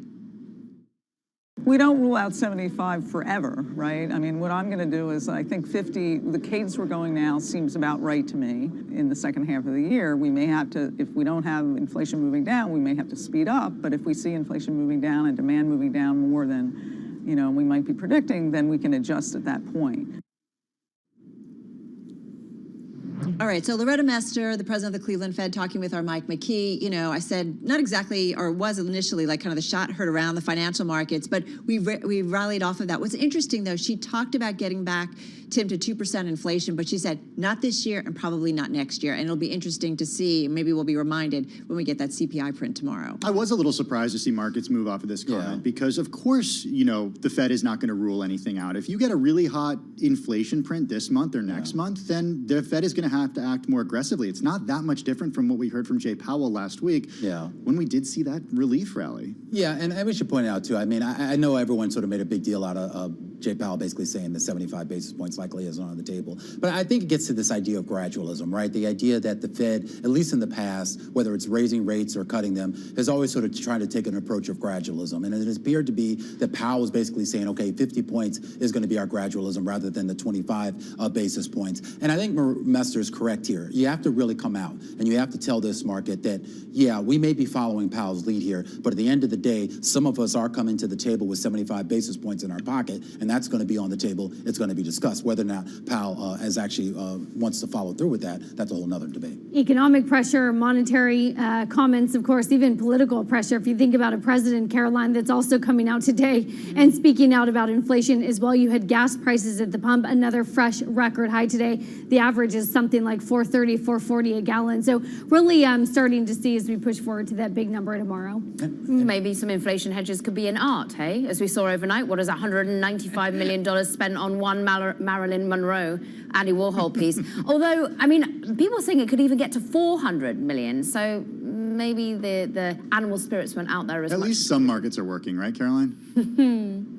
Well, I mean, look, it's good if you're rich. Yeah, I mean, that's great. But I mean, I think getting to what Biden was talking about and the optics right now, which is that whether you're feeling it directly or not right now, this is basically in the zeitgeist. It's all anybody talks about. Yeah. Obviously, we know there are political ramifications, but there are serious economic ramifications for that as well for monetary policymakers. People making choices over crucial items. What I will say, if that inflation print comes in hot tomorrow, 75 basis points definitely on the table. I thought we were at peak inflation. What? Are we not at peak inflation? Well, we'll find out. Oh. Right? We're hoping. Okay. What time does that come out? 8:30. Right. Wall Street I'll be time. around. Okay, promises, promises. All right, folks, we will also be back in less than an hour's time, the whole team, including Romaine. I thought we were done. It says Bloomberg on it, Romaine. You could show it to the camera. We're now done. Whoosh. We'll be back. Our simulcast will continue at 4 p.m. Wall Street time. We will count you down to the close on this wacky Tuesday. Is it Tuesday, It's Lemon? Tuesday. It's Tuesday. All right, 3 more days to go.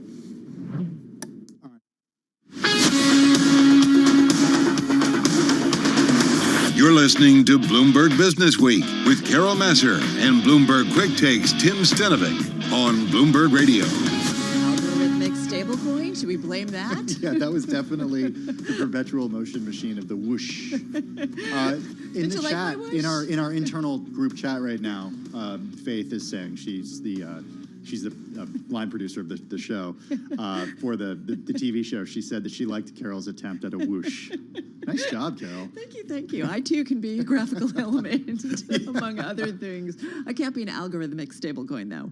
Let's talk inflation. Okay, what do you want to talk about? Is it peaking? I mean, Bloomberg Economics certainly thinks that it will have peaked. I think one concern that perhaps people watching this space have is that energy prices continue to climb. And, you talk about headline, Carol, you talk about core, and you say that we can't really strip out energy costs. I always laugh at it because I don't know about you, but I fill up my gas tank and I eat. Exactly. And not only that, but everything else you do and spend money on, energy costs seep into that. Right. Anything I buy from Amazon, right, has a transportation component. Exactly. Get into an Uber, and I think Romaine, our colleague over there on Bloomberg TV, certainly Romaine Bostic, speaks to higher costs, and there are families who it's tough. You're making decisions over crucial items, and so let's fingers crossed. We hope that inflation starts to come down. We understand the stresses on the system that have been pushing up prices, so it would be nice to see that we could start talking about peak inflation.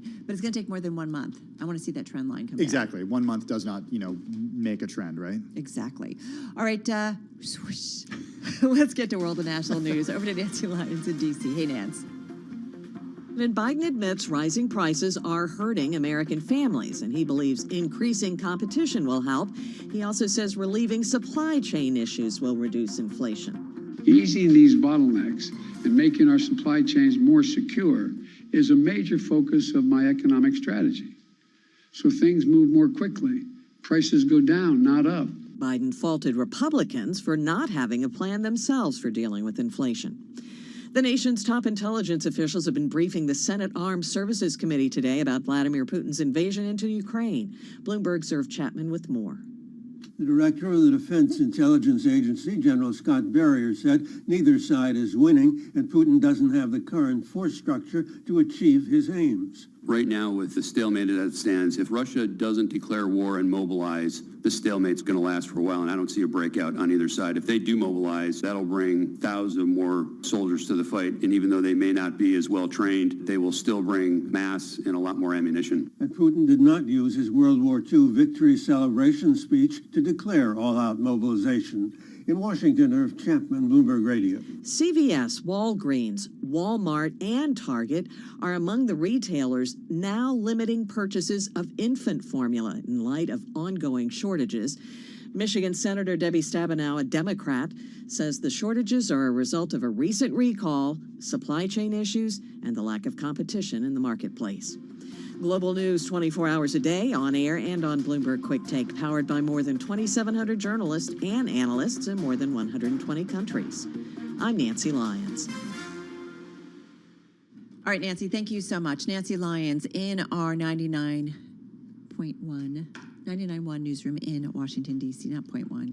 99.1, Carol. I've still got I know it's like your first. I can't say algorithmic. Stablecoin. Blah. Before you get to algorithmic stablecoin, you have to understand stablecoins. Did you know, Carol, which I can't say that I do, by the way. R.I.P. I saw your tweet. R.I.P. That's sad. Did you know No. that they even sold the iPod anymore? No. No. Because Well, we all have our music on our phones. exactly. Well, this is the you had precursor. one, right? Of course I did. Not only I did had a mini. I had the mini, I had the shuffle. I had all of these. Because this was before the iPhone came out in 2007. Right. So, and look, I think what we're talking about is Apple discontinuing the Sorry, iPod, guys. by the way. We're backing into it's this story. ending an era that began under Steve Jobs.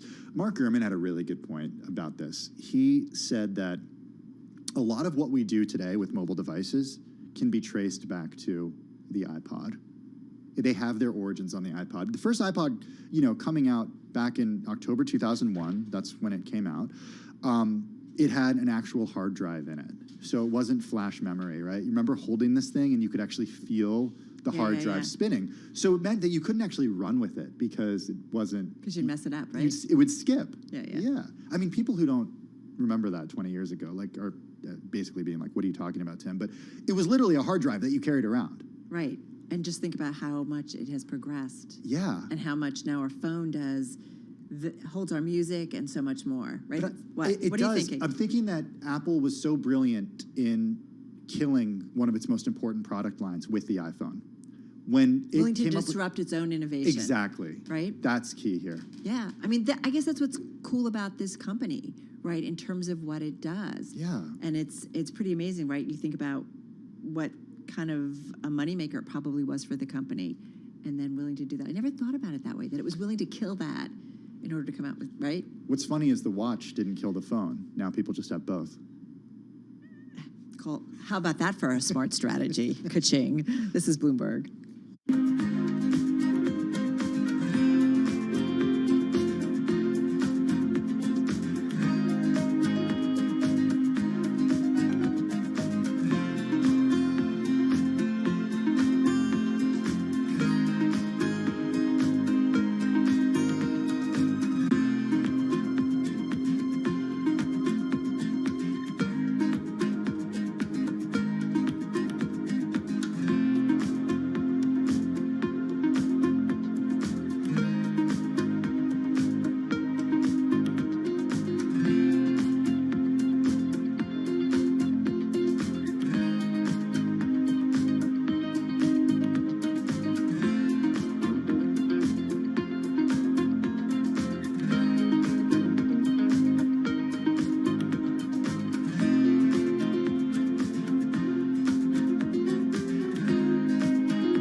Headlines and breaking news 24 hours a day at Bloomberg.com, the Bloomberg Business app, and at Bloomberg Quick Take. This is a Bloomberg Business Flash.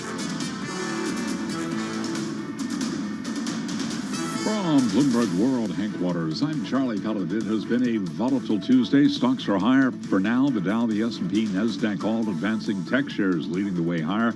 Let's head right over to the first word breaking news desk for today's afternoon call. Here he is, Bill Maloney. And good afternoon, Charlie. That's right. U.S. stocks are in the green in a choppy session. Dow's currently up 24 points. S&P's gained 30. NASDAQ is higher by 200. The U.S. 10-year yield at 2.99%. Gold is down 11. Oil is also trading lower, but Bitcoin is higher by 2.4%. Among the main 11 S&P sectors, leaders were tech, telecom, and energy. Real estate and utilities led to the downside. And leaders to the upside in the Dow, Salesforce, Intel, and Microsoft, while IBM was under pressure. After earnings, Upstart fell as much as 62%. Peloton fell as much as 20% before pairing losses. And in deal news, Pfizer to acquire Biohaven Pharmaceutical for $11.6 billion. Wrapping things up, Roblox, Occidental, and Trade Desk all report after the bell. Live from the first breaking news desk, I'm Bill Maloney. Charlie. Okay, we thank you very much, Bill. And to hear live breaking news over your Bloomberg type squawk, SQUAWK on your terminal. I'm Charlie Pellet, and that is a Bloomberg Business Flash. Charlie, can you say algorithmic stablecoin? Algorithmic stablecoin. Show Pellet off. can say everything. Darn you guys. You dudes are such show-offs. All right, thanks so much. All right, so one of the stocks on the move today, we've talked about it a bunch. Moving down, although it's off its lows, right? Yeah, Peloton only down 7%, Carol. Earlier in the day, it was down as much as 20.4%. Talk about a haircut. Company reported a deeper loss than analysts predicted. It cut its revenue guidance and then signed a deal with J.P. Morgan Chase and Goldman to borrow $750 million in a 5-year term debt, marking the latest setback for what was once really so beloved, certainly during the pandemic. Not even that long ago. Geeta Ranganathan is technology and media analyst for Bloomberg Intelligence. She joins us now from our New Jersey bureau. Geeta, how are you? Good. Thank you, Tim and Carol. Help us make sense of what's going on with Peloton, because it's plunged to a record low, and we could have said the same thing. You know, we could have talked about the significant decline in Peloton stock months ago at this point, but it still keeps moving lower. When is the company going to turn itself around? Yeah, I mean, that's really been the big question. I mean, this is just another case of, a pandemic winner turning into a loser. And they are kind of trying to do things to right the ship. So they did bring a new CEO, a CEO who has some experience, with the subscription model. They're trying to kind of change it. So if you kind of look at the subscription, at the business for Peloton, it's really 80% of the business is coming in from their fitness equipment, which is really low margin. They're actually losing, money, whether it's on their bikes or on their treadmills. The real high margin revenue stream is from subscription, but that's only 20% of the revenue mix right now. And so the whole plan has been to kind of shift it more towards the high margin subscription revenue stream. But obviously that's taking a lot of time. So right now, the biggest problem that they have right now on hand is that they're just sitting with too much inventory, and that's just burning more cash than calories. Is the problem, though, and forgive me, Carol, because I know you're a Peloton fan. Yes. Is the problem Owner, that people, full disclosure, people have the bikes and are quitting? Because if they have the bike, they've paid for the bike, and then they're paying for that monthly subscription, which, by the way, they just raised the price of, then, like you said, Geeta, that is a higher margin business. Yeah, the problem is not that people are quitting. So actually, one of the great things for Peloton is that they have record low churn, and it's actually been coming down steadily. So, that's really not the problem. The problem really for them is just demand. There is just not enough demand. They have, if you're kind of looking at the supply and the demand dynamics here, they just have too many bikes sitting in their warehouses or wherever it may be, but they're just not having enough demand at this point. And they've done different things. So they've lowered the price on all the, fitness equipment. They've tried to maybe raise the subscription prices a little bit again to kind of get that mix shift towards higher margin subscription revenue, but it's just not been enough to move the needle. Well, You know, Geeta, we talk so much about wellness and fitness, I feel like, here at Bloomberg, and so many companies, startup and others, just in it. Is it a case that they've maxed out in terms of their market size potential, or their strategy is wrong? It might be a little bit of all of the above. So let's look at it even at the time of the pandemic. So at that point, they grew their, their user or their total user numbers from, let's say, below 1 million to close to about 5 million. And they talked about 100 million, a global user opportunity.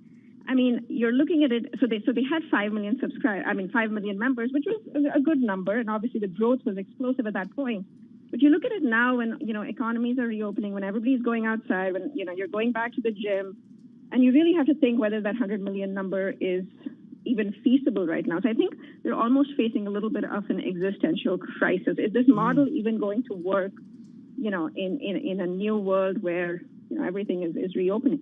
It's just so funny when I think about the metaverse, right? Like you could get on a bike and be in the metaverse and biking anywhere, and they do have videos that take you anywhere. Like, you're talking about Zwift, which is what I do on my is bike. it? That's Is it? metaverse. That's what you do. Yeah. So, like, I feel like, is it just that they need to take a big leap into embracing kind of the next wave of technology, or again, like you said, that maybe this is it? I don't know.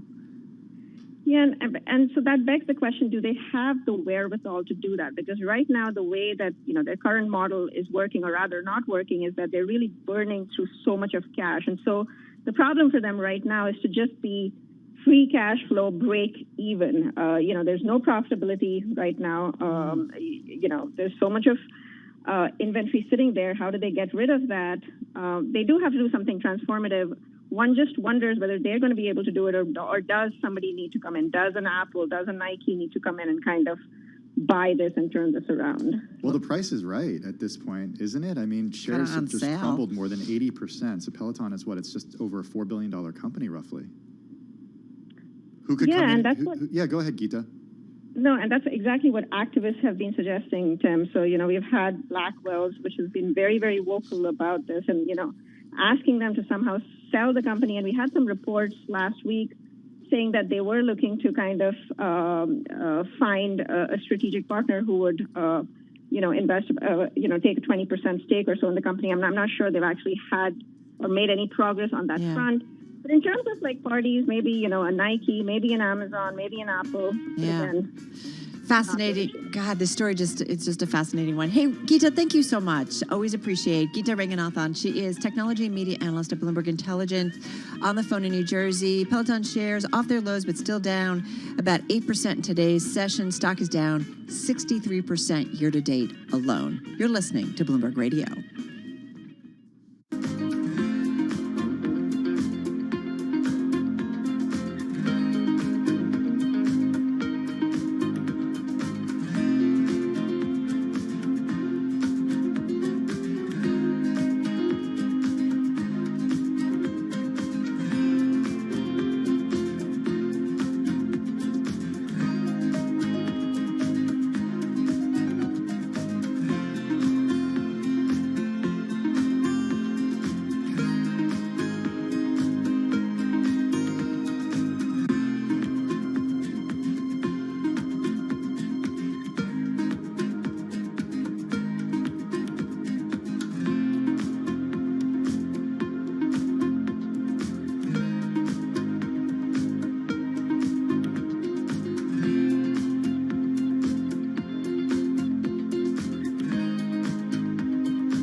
Broadcasting live from the Bloomberg Interactive Broker Studio in New York. Bloomberg 1130 to Washington, D.C. Bloomberg 99.1 to Boston. Bloomberg 106.1 to San Francisco. Bloomberg 960 to the country. Sirius XM Channel 119. And around the globe, the Bloomberg Business app and BloombergRadio.com. This is Bloomberg Business Week. Very important story on the Bloomberg. It's the big take, it's a visual story, and we're going to get to it in just a moment, involving U.S., China, Japan. All right. Well, that's a tease. First, though, let's get a check of what's going on in the markets. Basically Less than a half hour to go, Charlie Pellet. Indeed, and all of a sudden, look at the Dow. We're down 125 points right now, drop there of 0.4%. Just an amazingly volatile session today. We've got the S&P holding on to a 9-point gain, just above 4,000, 4,002 right now, higher by 0.3%. NASDAQ up 135 now, higher by 1.2%. 28 minutes to go ahead of the closing bell. Got to stay with Bloomberg Radio to see how things shake out, and of course how Asian markets react tonight. Our Daybreak Asia team standing by. CPI news, by the way, coming in tomorrow morning, 8:30 a.m. Wall Street time. But again, the Dow continuing to slump down now by 104 points, drop there of 0.3%. Stocks higher, though. The S&P higher after several twists and turns as traders assess comments from a host of Federal Reserve speakers ahead of key inflation data tomorrow morning. The inflation report, the CPI report, 8:30 a.m. Producer prices on Thursday. Tesla's China factory is experiencing some disruptions and may see more curbs to production this week as Shanghai's long-running COVID-19 lockdown continues to impact supply chains. In the U.S., we are seeing questions about the potential for booster shots this summer. Dr. Amish Adalja is senior scholar at the Johns Hopkins Center for Health Security. We don't really have an optimal booster policy, and when it comes to the boosters, this is the original version of the vaccine, and now we're fighting a virus that's mutated several times or several different lineages away from that ancestral strain. So what we see is our vaccines are holding up really well, even in their original formulations, against what matters, serious disease, hospitalization, and death, but they're not as robust at preventing infection anymore. So I don't think that outside of high-risk populations, boosting them with the original version of the vaccine is going to do much but give a transient benefit. Dr. Adalja with the Johns Hopkins Bloomberg School of Public Health, which is supported by Michael R. Bloomberg, founder of Bloomberg LP and Bloomberg Philanthropies. Vaccine stocks are mixed today. Pfizer up 1.4%. Its German partner BioNTech, its ADRs up 3.7%. AstraZeneca up by 1.6%. Moderna down now by 2.1%. J&J Johnson & Johnson down by 0.2%. Recapping stocks mixed. The Dow down 105, down 0.3. S&P higher by 12, up 0.3. 10-year yield 2.98%, and spot gold down 0.7, 18.40 the ounce. I'm Charlie Pellet. That is a Bloomberg Business Flash. All right, Charlie, thank you so much. Well, an important story. It is today's Bloomberg Big Take. It's also in the upcoming issue of Bloomberg Business Week magazine, due out later this week. An incredible, I got to say, view online because it is so well told visually. It's exploring Japan's front lines. The editor on that story, Matthew Campbell, senior reporter and Asia editor at Bloomberg Business Week. He's with us now in the Bloomberg Interactive Broker Studio, usually based in Singapore, but we're grateful to have him with us in person here in New York. Also with us is Joel Weber, editor of Bloomberg Business Week. He's with us in the Bloomberg Interactive Broker Studio as well.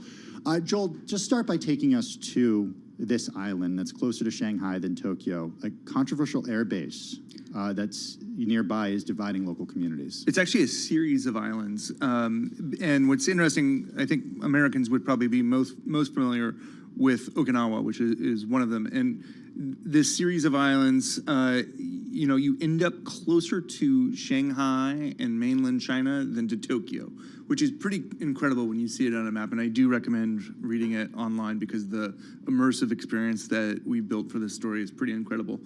And what's interesting is obviously the tensions between U.S. and China have been palpable, and if anything, have been simmering, and during the Trump administration escalated.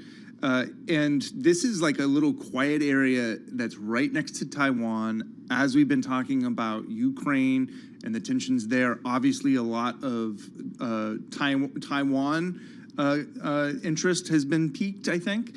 And what's really interesting about these islands is, there's this demographic crisis in Japan. don't have enough workers.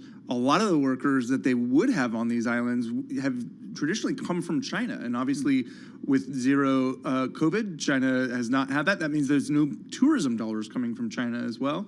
And obviously there's this huge American military presence there, which makes all of this really interesting because this is a front line, right? Even though there isn't an active conflict, that doesn't mean that there isn't tension and that it's all rooted right in this place. And it has some really interesting and fascinating domestic implications for Japan and geopolitics and even American foreign policy. So Matt, what was the initial thing that sparked your interest about what Yoshi set out to tell in this story? Well, I always look for what I call small stories that tell big stories, of ways to go to one place or one company or one series of events and then go from there into a better understanding of big mega trends. And what's cool about this story is Yoshi, a fabulous reporter in Japan who put this together, was he found this series of communities in Japan which are struggling with the exact same problem that Japan as a whole has, which is, on the one hand, economic dependence on China, and in fact growing economic dependence on China, but a deepening security alliance with the US, and obviously there's a contradiction there. Well, and part of what I have to say, as I was reading through, it was really stark for me, and where he said, should a war come between the U.S. and China, basically, an unlikely but increasingly plausible scenario because of what's going on in Ukraine. Like, I do think about it, but not, and I feel like you realize, okay, how vulnerable or how this might play out ultimately, Matt. Well, indeed, and Japan, something that is very apparent if you go back in history a little bit, is Japan is deeply involved in the Taiwan issue. Right. Taiwan was a Japanese colony from 1895 until 1945. Actually, in Taiwan, there are somewhat fonder feelings about Japan than there are in many parts of Asia. Japanese governments have said in various terms that they view the security of Taiwan as a strategic interest. So if things really kick off, Japan will absolutely be part of the story.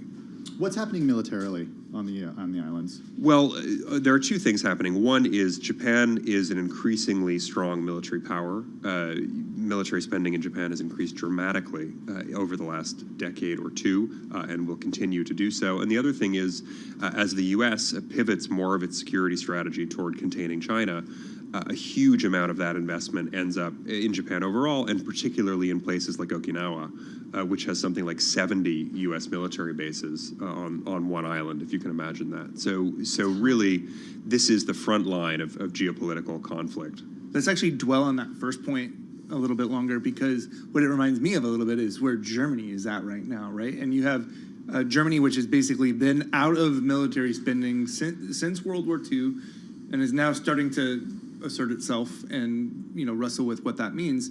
Japan, not that different, right? And domestically, there's been a long simmering kind of debate about how much they should lean into the military, right?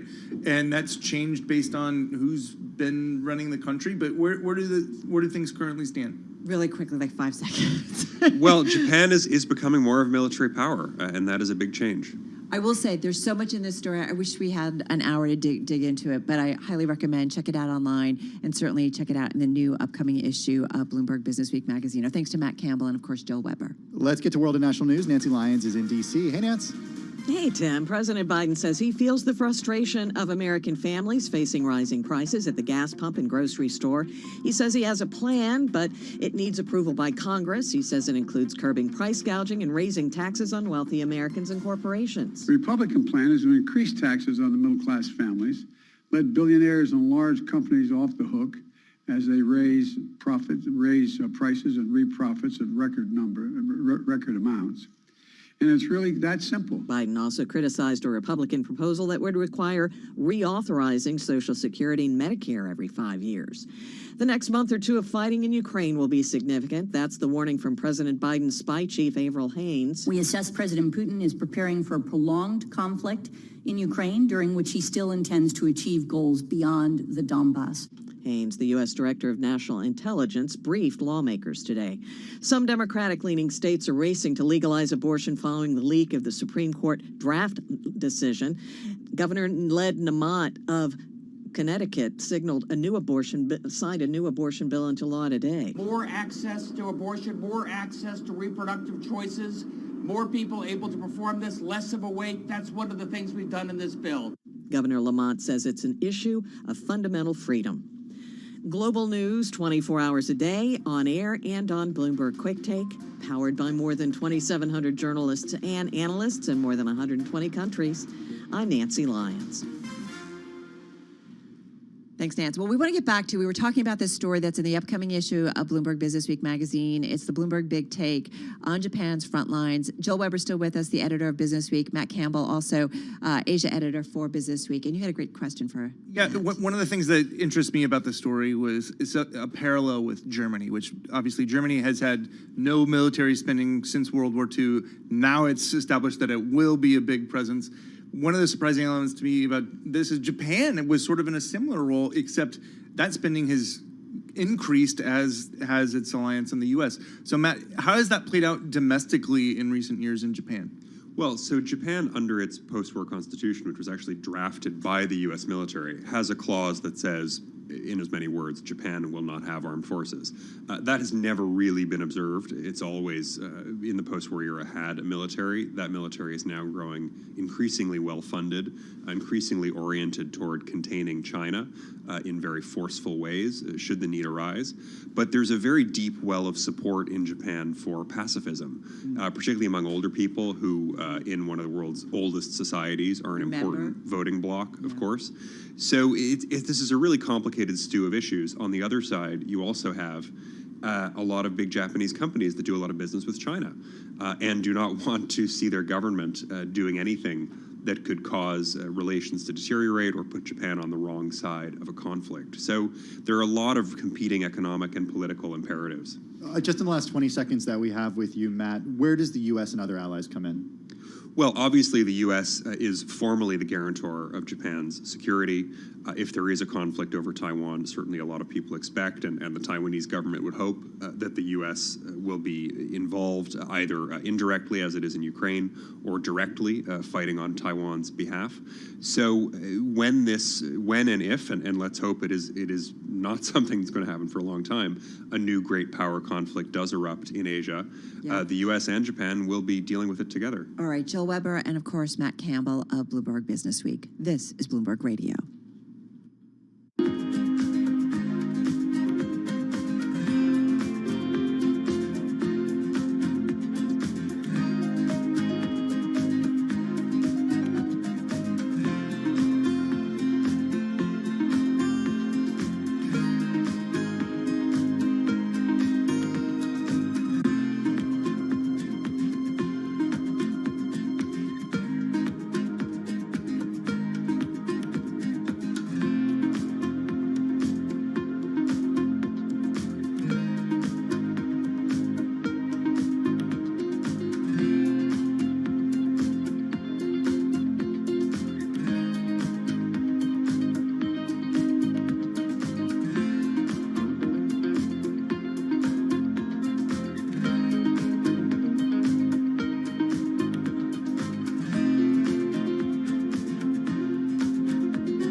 Headlines and breaking news 24 hours a day at Bloomberg.com, the Bloomberg Business app, and at Bloomberg Quick Take. This is a Bloomberg Business Flash. From Bloomberg World Headquarters, I'm Charlie Pellet. It is a mixed day ahead of the closing bell. The Dow lower, the S&P, NASDAQ, they are both higher right now. We have got the S&P advancing by 9 points, a gain there of 0.3%. NASDAQ up 120, a gain right now of 1%. Dow Industrials down 100, a decline there of 0.3%. 10 years up 11.30 seconds, 10-year yield 2.98%. Spot gold down $13 the ounce now to $18.40, a drop of about 0.8%. West Texas Intermediate crude down 3.2%, 99.83 a barrel on WTI. Stocks higher after several twists and turns as traders assess comments from a host of Fed speakers ahead of inflation data coming out tomorrow morning. After earnings, SoFi, Social Finance, SoFi Technologies down now by 11.8%. Among the names after the bell today, Roblox lower by 5.6%. Electronic Arts down by 1.1%. Also scheduled to report Coinbase down now by 13.3%. Again, recapping equities mixed. S&P up 8, a gain there of 0.2%. 10-year yield 2.98%. I'm Charlie Pellet. That is a Bloomberg Business Flash. All right, Charlie, thank you so much. It is 3:49 on Wall Street. The following is an editorial from Bloomberg Opinion. President Biden wants to make it easier for Russian scientists, engineers, and tech workers to move to the U.S. by temporarily suspending the need for a sponsoring employer. It's a smart and long overdue move. Even before the war in Ukraine, Russia was short at least 500,000 tech workers. The invasion has led to further brain drain. By accelerating departures from Russia, Washington would erode President Putin's ability to fight abroad and undermine his repressive machinery at home. Helping Russians with coveted skills to resettle would also benefit the U.S. economy, which in the past has gained from similar efforts. Professional migration is a powerful tool that makes the most of U.S. soft power. In time, similar policies are worth considering for other troublesome governments left vulnerable from brain drains. Human capital, after all, is the hardest to replace.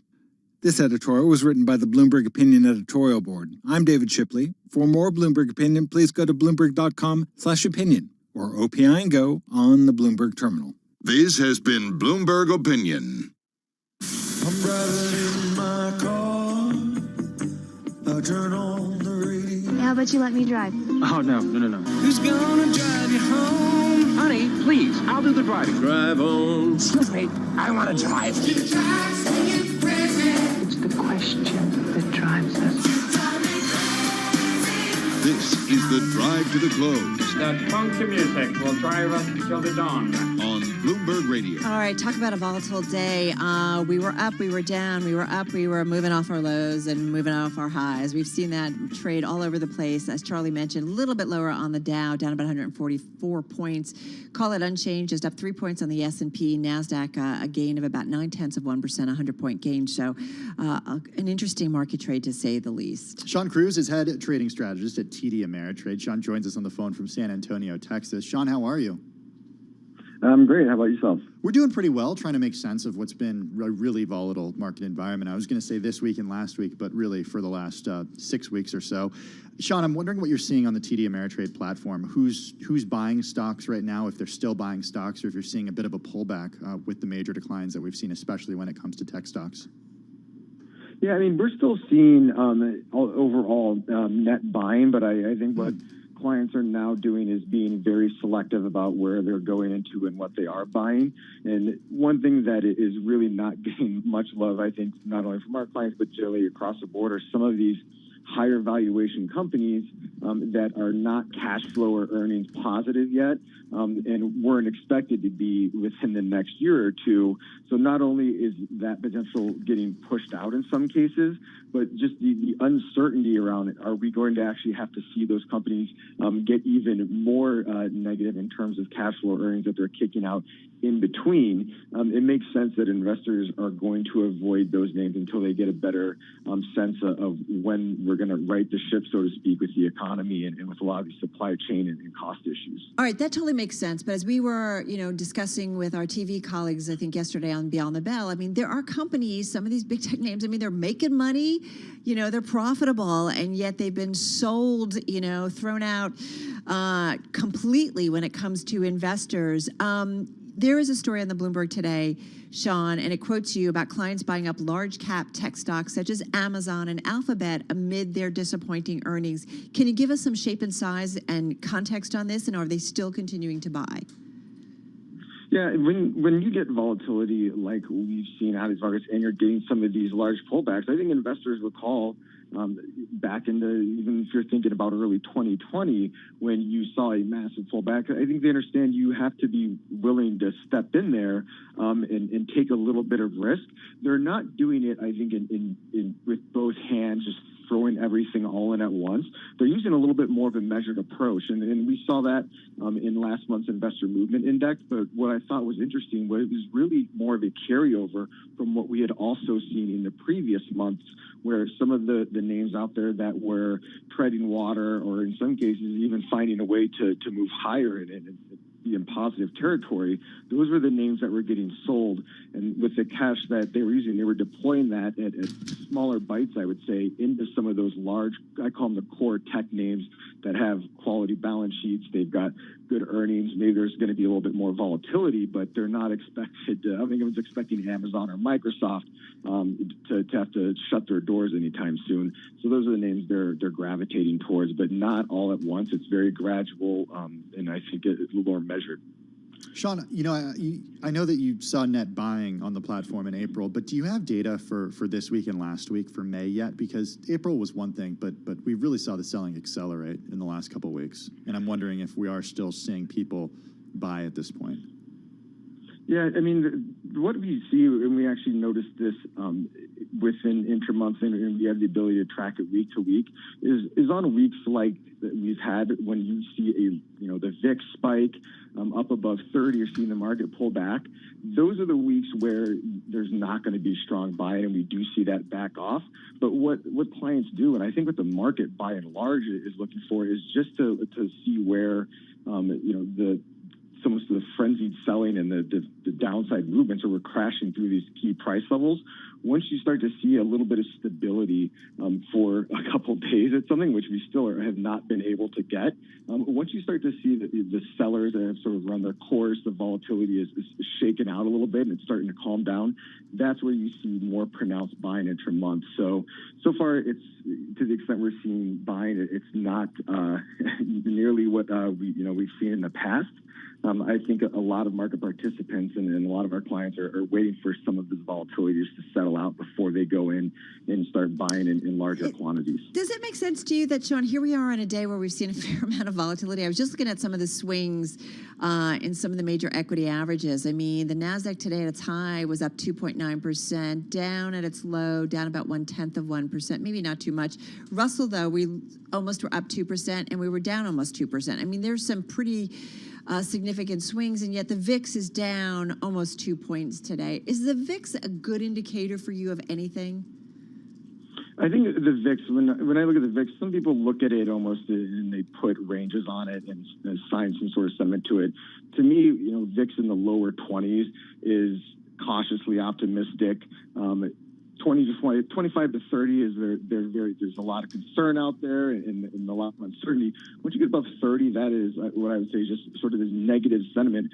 But the VIX is also a good measure just for forward-looking volatility in the near term. Mm-hmm. And so I think the VIX at these levels makes sense because it's telling you to expect about 2% swings one way or another on any given day, almost telling you, look, expect this choppiness and this volatility to continue. Yeah, and I will point out the VIX right now at 33.09. So above 30, easily. Yeah. So what do the next few months portend for us? I mean, how are you thinking about things at TD Ameritrade, just in the last 30 seconds that we have with you? Yeah, I think we're going to be looking for a little bit more clarity on the supply chain. I think the easiest hurdle for us to get over is maybe some resolution on what's going on with China and their zero COVID policy, because that was the sort of gasoline on the fire, I would say, that we've had recently. So keeping an eye on that. All right. Well, always fun to check in with you and find out a little bit about flows and what people are buying. Sean Cruz, he's head trading strategist at TD Ameritrade on the phone from San Antonio, Texas. And we have just about 3 minutes left in today's trading session. We have been bouncing around. So where are we right now? We are definitely off our highs of the session. We are definitely off our lows, but call it little change on the S&P, up about 7 points. Dow still down about 109 points. And the NASDAQ, definitely your outperformer here, up 0.9%, 104-point gain. So we are seeing investors move into it. But again, and the VIX is down almost 2 points, but kind of all over the place today. I hate to rain on the parade, Carol. Go ahead. NASDAQ down 25% this year, the S&P down 16% this year, and the Dow down 11.5%. Yeah, there's your perspective. All right, coming up right now, we're going to be joined by our Bloomberg TV team for Beyond the Bell, live on Bloomberg Radio, Bloomberg TV, and YouTube. We are counting you down to the close. And beyond. Beyond the Bell, Bloomberg's comprehensive cross-platform coverage of the U.S. market close starts right now. And right now, we are 2 minutes away from the end of the trading day. Romaine Bostic here alongside Caroline Hyde and Taylor Riggs as we count you down to the closing bell on this Tuesday afternoon. Here to help take us beyond the bell. It's our global simulcast with Carol Masser and Tim Stenovic. We welcome our audiences across Bloomberg Television, Radio, and YouTube. And Carol, taking a look at a market that was significantly higher earlier in the day, holding on to those gains, but just barely. Yeah, and significantly lower, too, earlier in the day. I mean, you had a little bit of everything for someone. Just looking at some of the small caps, they're down overall. The Russell 2000 just down about 0.1%. But, Romaine, I know you love this space. I mean, what a swing. Up almost 2% at its highs and down almost 2% at its lows. 4%, that's a lot.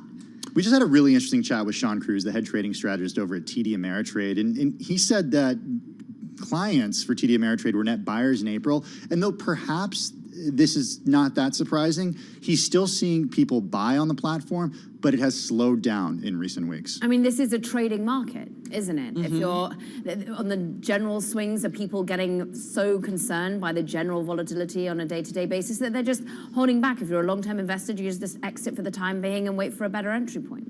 It's a big refunding week, at least as well, within the bond market space. And that we had a threes earlier, so you're thinking about at least some of the bond market moves. It's been yield higher, remain clearly on the front end of the curve, as we've talked a lot about some of the Fed speak that's been coming out. Yeah. But overall, sort of returning to the classic correlations of maybe a safe haven for the second day. I think it's interesting you mentioned credit, too, because Loretta Mester speaking again, not quite sure where, but we're getting some headlines across the Bloomberg terminal saying that the Fed doesn't want to get into the credit allocation business and says the Fed shouldn't try to support the housing market by holding MBS. I'm not exactly sure of the context for those comments, but again, those are the headlines crossing the wire. It'll be interesting to see if we can get a little bit more context on what the question posed to her was.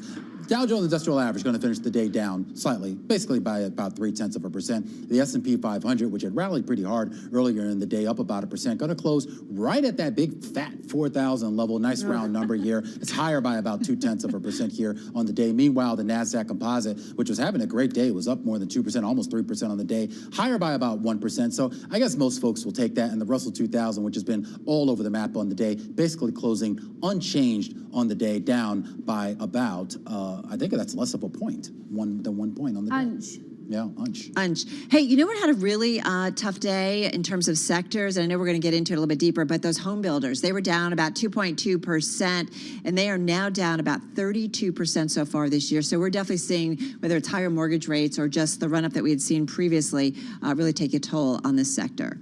Carol, I like that you bring up some of the individual sectors. For the radio audience, we take sort of two dives down underneath the surface to really understand the internals, what's been going on in the market, the sector best performers, the sector worst performers. It looks a little bit better than yesterday in terms of, well, Carol, at least there is some green on the screen. In terms of the best performers, it's sort of a classic risk on trade. It's software, it's media, it's technology, it's semiconductor equipment. You're up anywhere from about 1 to 2.5% on the day.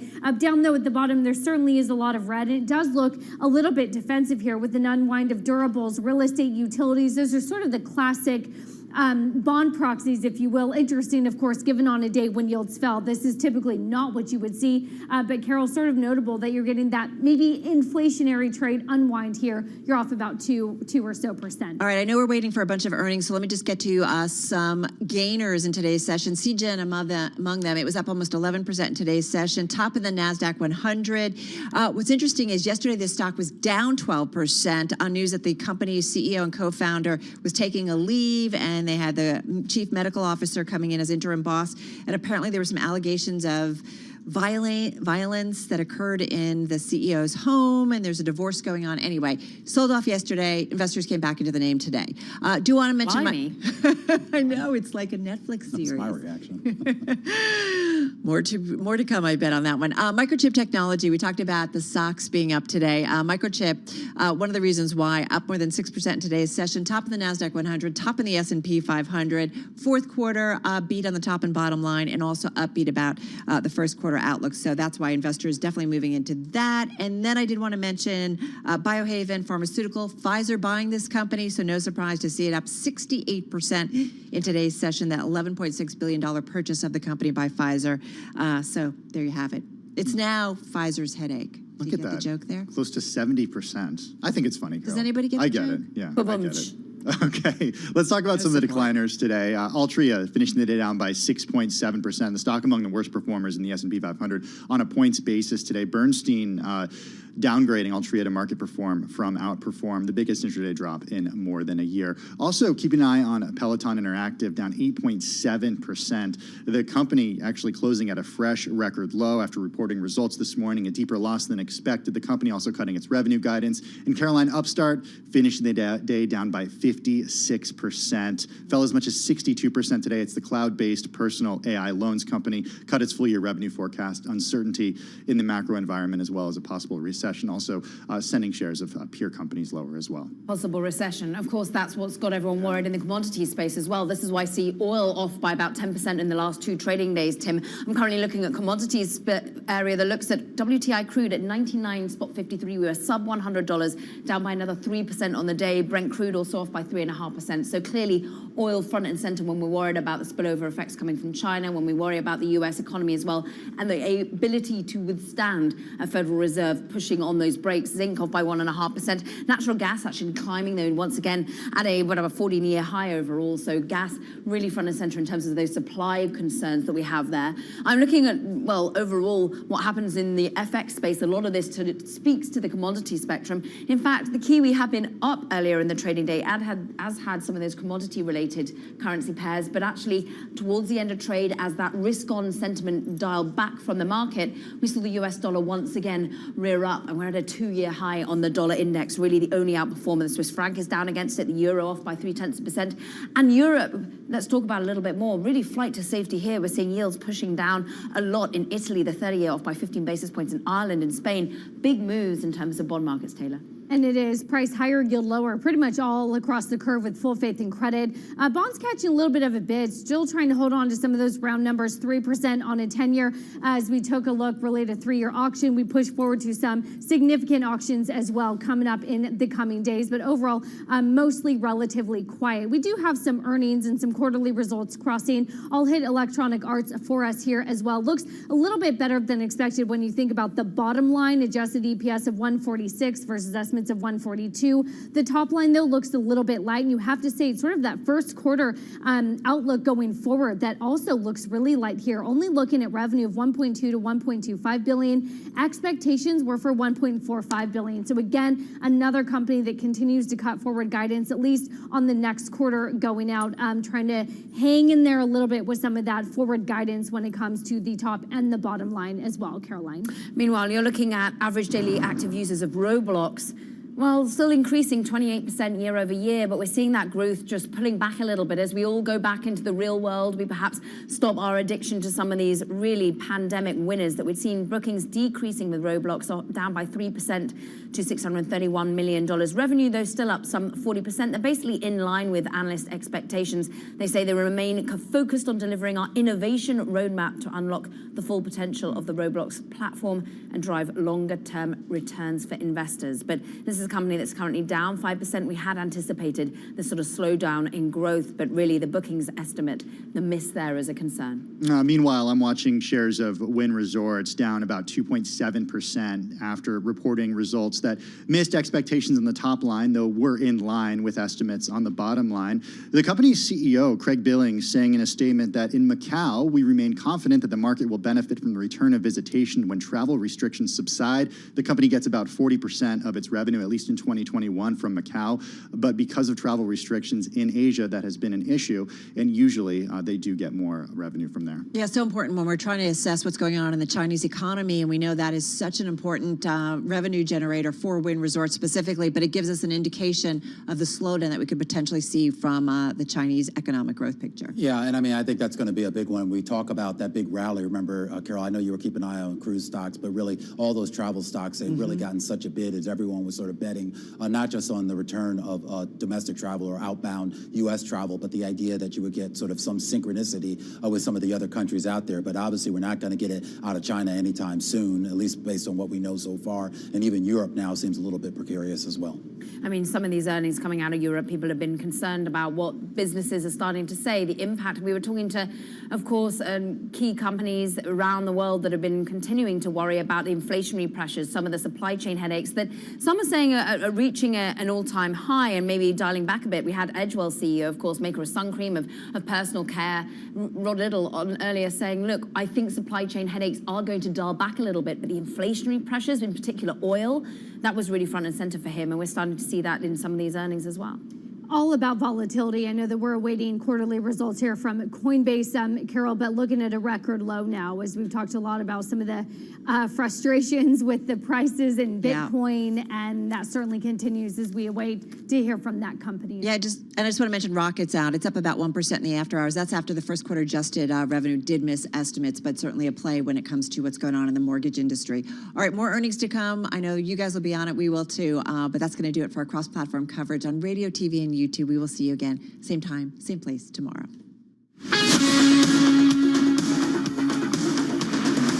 This is Bloomberg Business Week with Carol Masser and Bloomberg Quick Takes Tim Stenovic on Bloomberg Radio. All right, so still waiting for a few earnings, but some things definitely on the move here in the after hours. Yeah, Coinbase is what we're waiting for, but we got earnings from Wynn Resorts, also seeing earnings from Roblox as well.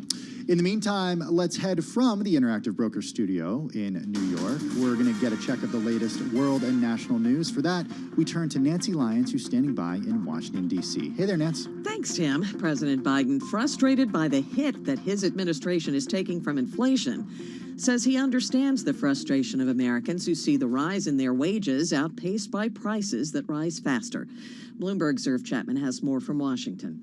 The president again listed the steps he's taking to hold down prices, from improving the shipment of supplies from the ports to asking Congress to allow negotiation of drug prices, to stoking competition in key industries. Some corporate executives are on earnings calls with investors on Wall Street cheering their record profits and explain how they're using this period of inflation to cover the rise in prices far beyond what they need to do to cover their costs. With an election looming, the president insisted Republicans have no comparable plans beyond giving corporations free rein. In Washington, Irv Chapman, Bloomberg Radio. Senate Majority Leader Chuck Schumer says a vote will be taken tomorrow on codifying into federal law the Roe v. Wade decision on abortion. It's not expected to pass, but Schumer says Americans will be watching closely to see how their senators vote. I ask my colleagues to think carefully about their vote, to grapple with the impact of a world without Roe, because all of us will have to answer for this vote for the rest of our time in public office. Schumer says overturning Roe v. Wade would take the nation a damaging step backward. Senate Minority Leader Mitch McConnell is now downplaying the possibility that if the GOP takes control of the Senate, there would be a federal abortion ban. He told USA Today over the weekend that a national abortion ban was worthy of debate. Global news 24 hours a day, on air and on Bloomberg Quick Take, powered by more than 2,700 journalists and analysts in more than 120 countries. I'm Nancy Lyons. All right, Nancy, thank you so much. We want to go right to Coinbase because it is dropping like a rock in the after hours. That stock is now down, let me just pull it up here, down 16, 17%. And this is basically after the company's first quarter revenue. It's a mess, folks. $1.17 billion, that's what it came in as. The estimate, what the street was looking for, was $1.48 billion. Yeah, continuing to watch shares of Coinbase move lower, now down 19.4%. In the after hours. The company saying that it did miss in terms of the top line. And the question here, Carol, is to what extent, well, we know now, was this baked in because we saw such disastrous results from Robinhood? Mm-hmm. And a lot of observers said, okay, well, we saw this telegraph by Robinhood a few weeks ago with the layoffs at Robinhood and then the disastrous results. What's baked into the stock price with Coinbase? Well, obviously not everything. Well, stock was down 71% heading into this earnings. That's in the regular trade year to date. Looking at the percentage of float that's being shorted, it's about 6.8%. So it's not like overly negative sentiment towards it, but overly negative sentiment when it comes to just the share price alone. Coinbase also, first quarter monthly transacting users, this is key, 9.2 million. That is short as well. The estimate was for 9.5 million.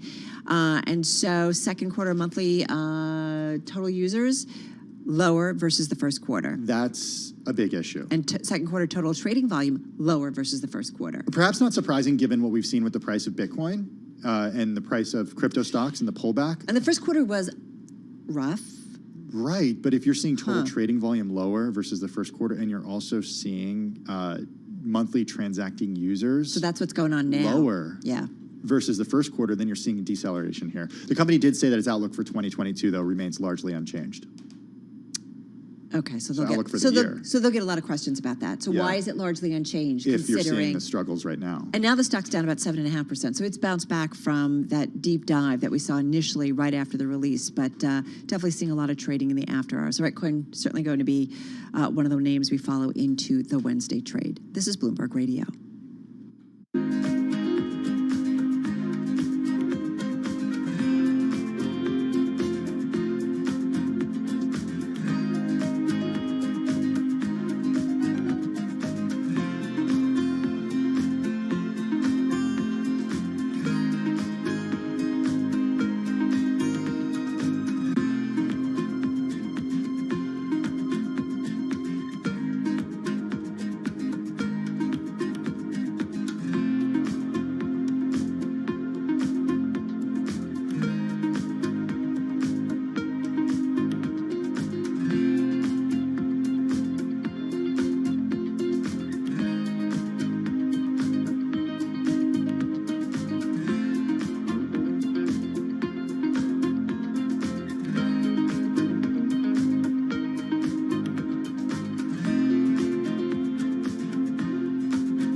events, headlines, and breaking news 24 hours a day at Bloomberg.com, the Bloomberg Business app, and at Bloomberg Quick Take. This is a Bloomberg Business Flash.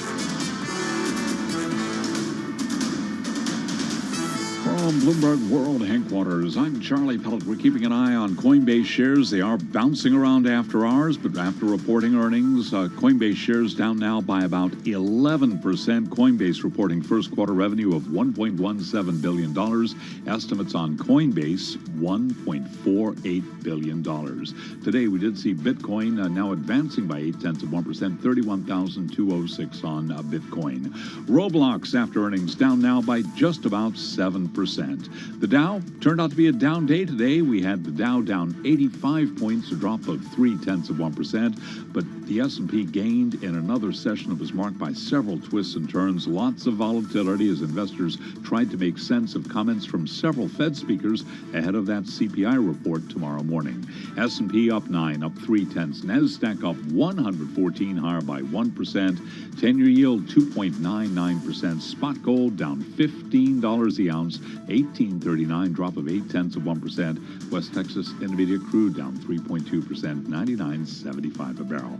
I'm Charlie Pellet, and that is a Bloomberg Business Flash. All right, Charlie, thank you so much. Well, earlier this year, Bloomberg reporting that demand for chocolate was staying strong, even as the Omicron virus variant swept across the globe. I have to say that throughout the pandemic, I would have like a little piece of chocolate every day. Yeah, who doesn't want that? Nurtouch Afridi is the CEO of Godiva. She joins us on Zoom from New York City. Nurtouch, how are you? I'm very good. I'm very excited today. It's a big day for Godiva. Well, we're going to get into that in just a minute, but last time we spoke, we talked about the supply chain challenges and increased costs of commodities, and I want to start there because we're continuing to see commodity costs go up. It's not just energy costs, but also raw materials that go into the ingredients for making chocolate. Can you talk to us a little bit about what you're seeing in terms of cost increases and how you've been able to keep them under control? Actually, these are very challenging times for all food and beverage industries, but also other sectors as well. And it's just the right time for us to launch our new campaign where we would like to take a little bit of highlight to the days of our consumers with Godiva is chocolate, making our products more accessible and available. Our new campaign is powered by the internationally renowned actor Chris Evans, and hopefully our consumers will find. All right, can I just say he is one cute man, so you've already lured me in. Can I say that? I don't think you can say that. Is HR going to be calling and pulling me out? I mean, come on. You chose well. Women are buying chocolate, right? They're seeing Chris or whatever. It totally makes sense to me. All those Chris actors are all cute. Chris Evans, like all of them. I hope you're enjoying your last show, Carol. No. We're allowed to say that. Okay. Come on. But no, it's really important, though, because I want to get back to the serious stuff. I mean, stuff is expensive. We talk about it. People are making choices. So talk to us a little bit about how you think about marketing in what is a tough environment. It is a tough environment, and we have seen also those impacts as well. Our primary concern is our consumers, customers, which is why we have made every effort to anticipate issues that could cause price hikes over the past year. But as a premium chocolate brand, maintaining the quality of the product our customers love comes first. As we look at the impacts across suppliers throughout the chocolate industry, we know that may mean shifts in pricing this year to maintain quality. But what kind of shifts, though? I'm just curious about price. We've heard. We're expecting the CPI report tomorrow. Inflationary pressures still going to be above 8%, and it's a lot. And we talked to a lot of. We talked to Danielle Ballou last week, who said he's seeing ingredients go up. What was it, Carol? 30% increases, and he's passing half of those along to customers in his restaurants. So how much are you able to absorb, and how much do you actually have to pass on in terms of higher prices? We have applied different strategies. First, we looked into our operations and we tried to find saving opportunities that we could reflect to our products to make it easier and more accessible, affordable for our consumers. Second, of course, we looked into the different sizes, pricing, packaging in order to create different formats for different consumption purposes. Now we can buy a piece of chocolate instead of a box of chocolate for portion size and also for sharing. Nurtouch, are the margins better there? Like if you're buying a small Coca-Cola, for example, on a per ounce basis, it's more expensive than buying a 2-liter bottle. So are you able to charge more for a single piece of chocolate than a box on a unit basis? It's a different mix. It depends on the product itself, the ingredients, the recipe, as well as the packaging. It depends. But obviously, our purpose is to bring to our consumers different options. Now we have products for $2, but also high-end products for $200. What do you sell more of? We sell more of the everyday chocolates as we brought more platforms for sharing, for self-indulgence, self-rewarding, and informal gifting. And we brought them to grocery stores, club stores, drug stores. These chocolates are now enjoyed by more consumers. In fact, this year we have seen 34% growth in North America with our new portfolio. Well, and I do wonder too about like just some of the other factors, whether it's labor. Do you guys have all the people that you need to get it all done, whether it's in the stores or whether it's in the factories, transportation costs? Like, how are you managing through that? Are you finding the same stresses? We talk to CEOs every day. Are those same stresses that you are facing as well?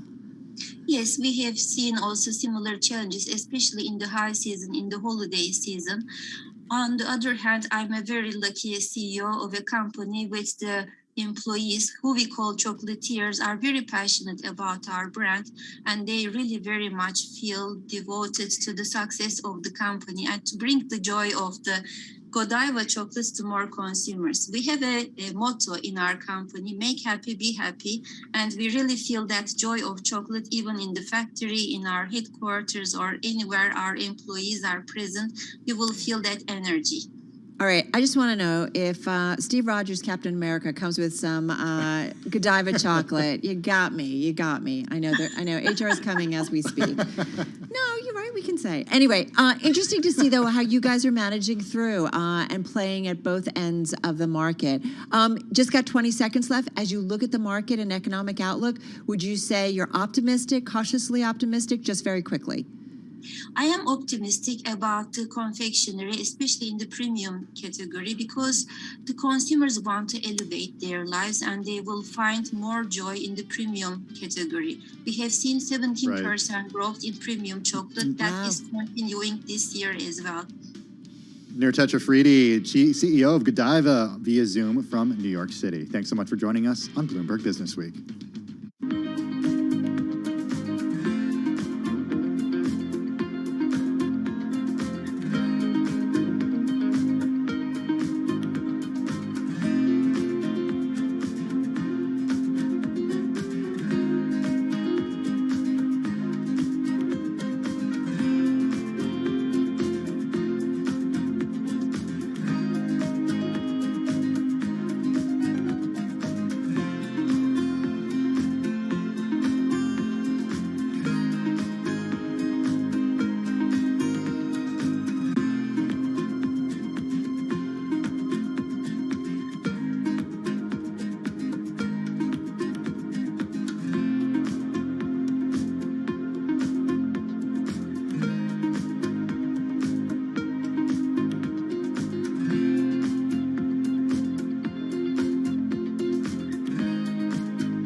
Broadcasting live from the Bloomberg Interactive Broker Studio in New York. Bloomberg 1130. To Washington, D.C., Bloomberg 99.1. To Boston, Bloomberg 106.1. To San Francisco, Bloomberg 960. To the country, Sirius XM Channel 119. And around the globe, the Bloomberg Business app and BloombergRadio.com.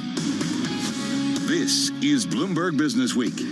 All right, you are listening to Bloomberg Business Week. Carol Massar along with Tim Stanovic.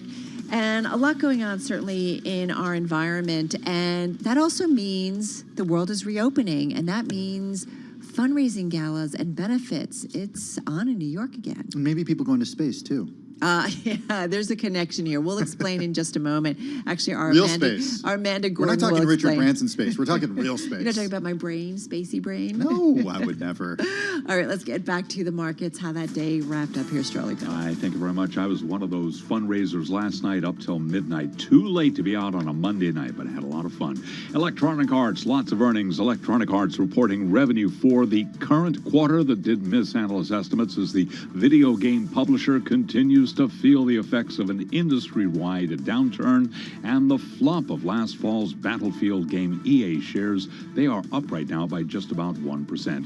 Coinbase Global tumbling now by 15% after first quarter revenue missed estimates, and the largest U.S. crypto exchange warned that total trading volume in the current quarter will be lower than in the first. Roblox, that's the video game platform aimed at preteens and teenagers, reported bookings that declined from a year ago and missed analyst estimates. It continues a trend that saw the time players spent on the platform growing slower than during the pandemic.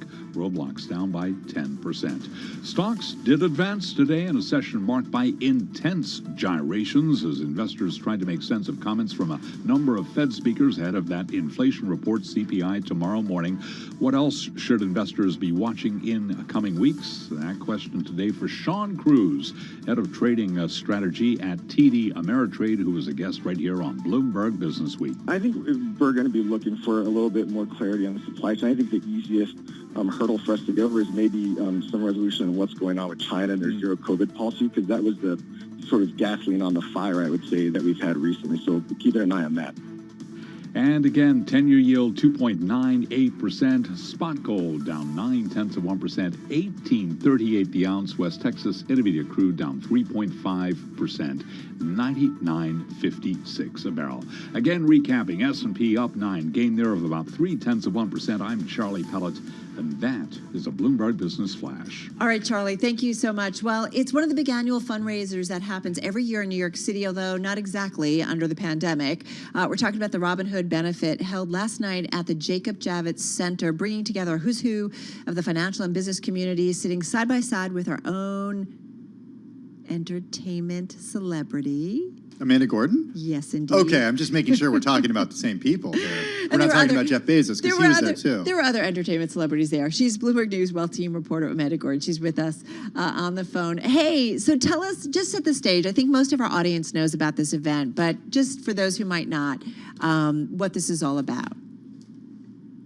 We have a couple thousand people in a room, and they put the stage in the center and all the tables around it. And we're talking about hundreds of tables. So you're wading through this maze of that who's who in Wall Street, but also in the nonprofit world. I saw a lot of women in finance all around the room, and that was like personally thrilling to me, and a lot of young people too.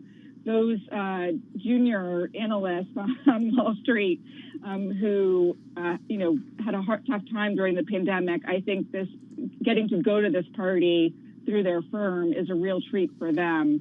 It's like the rock concert of fundraisers, and they're actually, last night we had John Legend and Charlie Puth there performing, so it also includes a rock concert, and just the scope of it. And also the scope of the mission, right, which is to fight poverty in New York City. This organization is over 30 years old.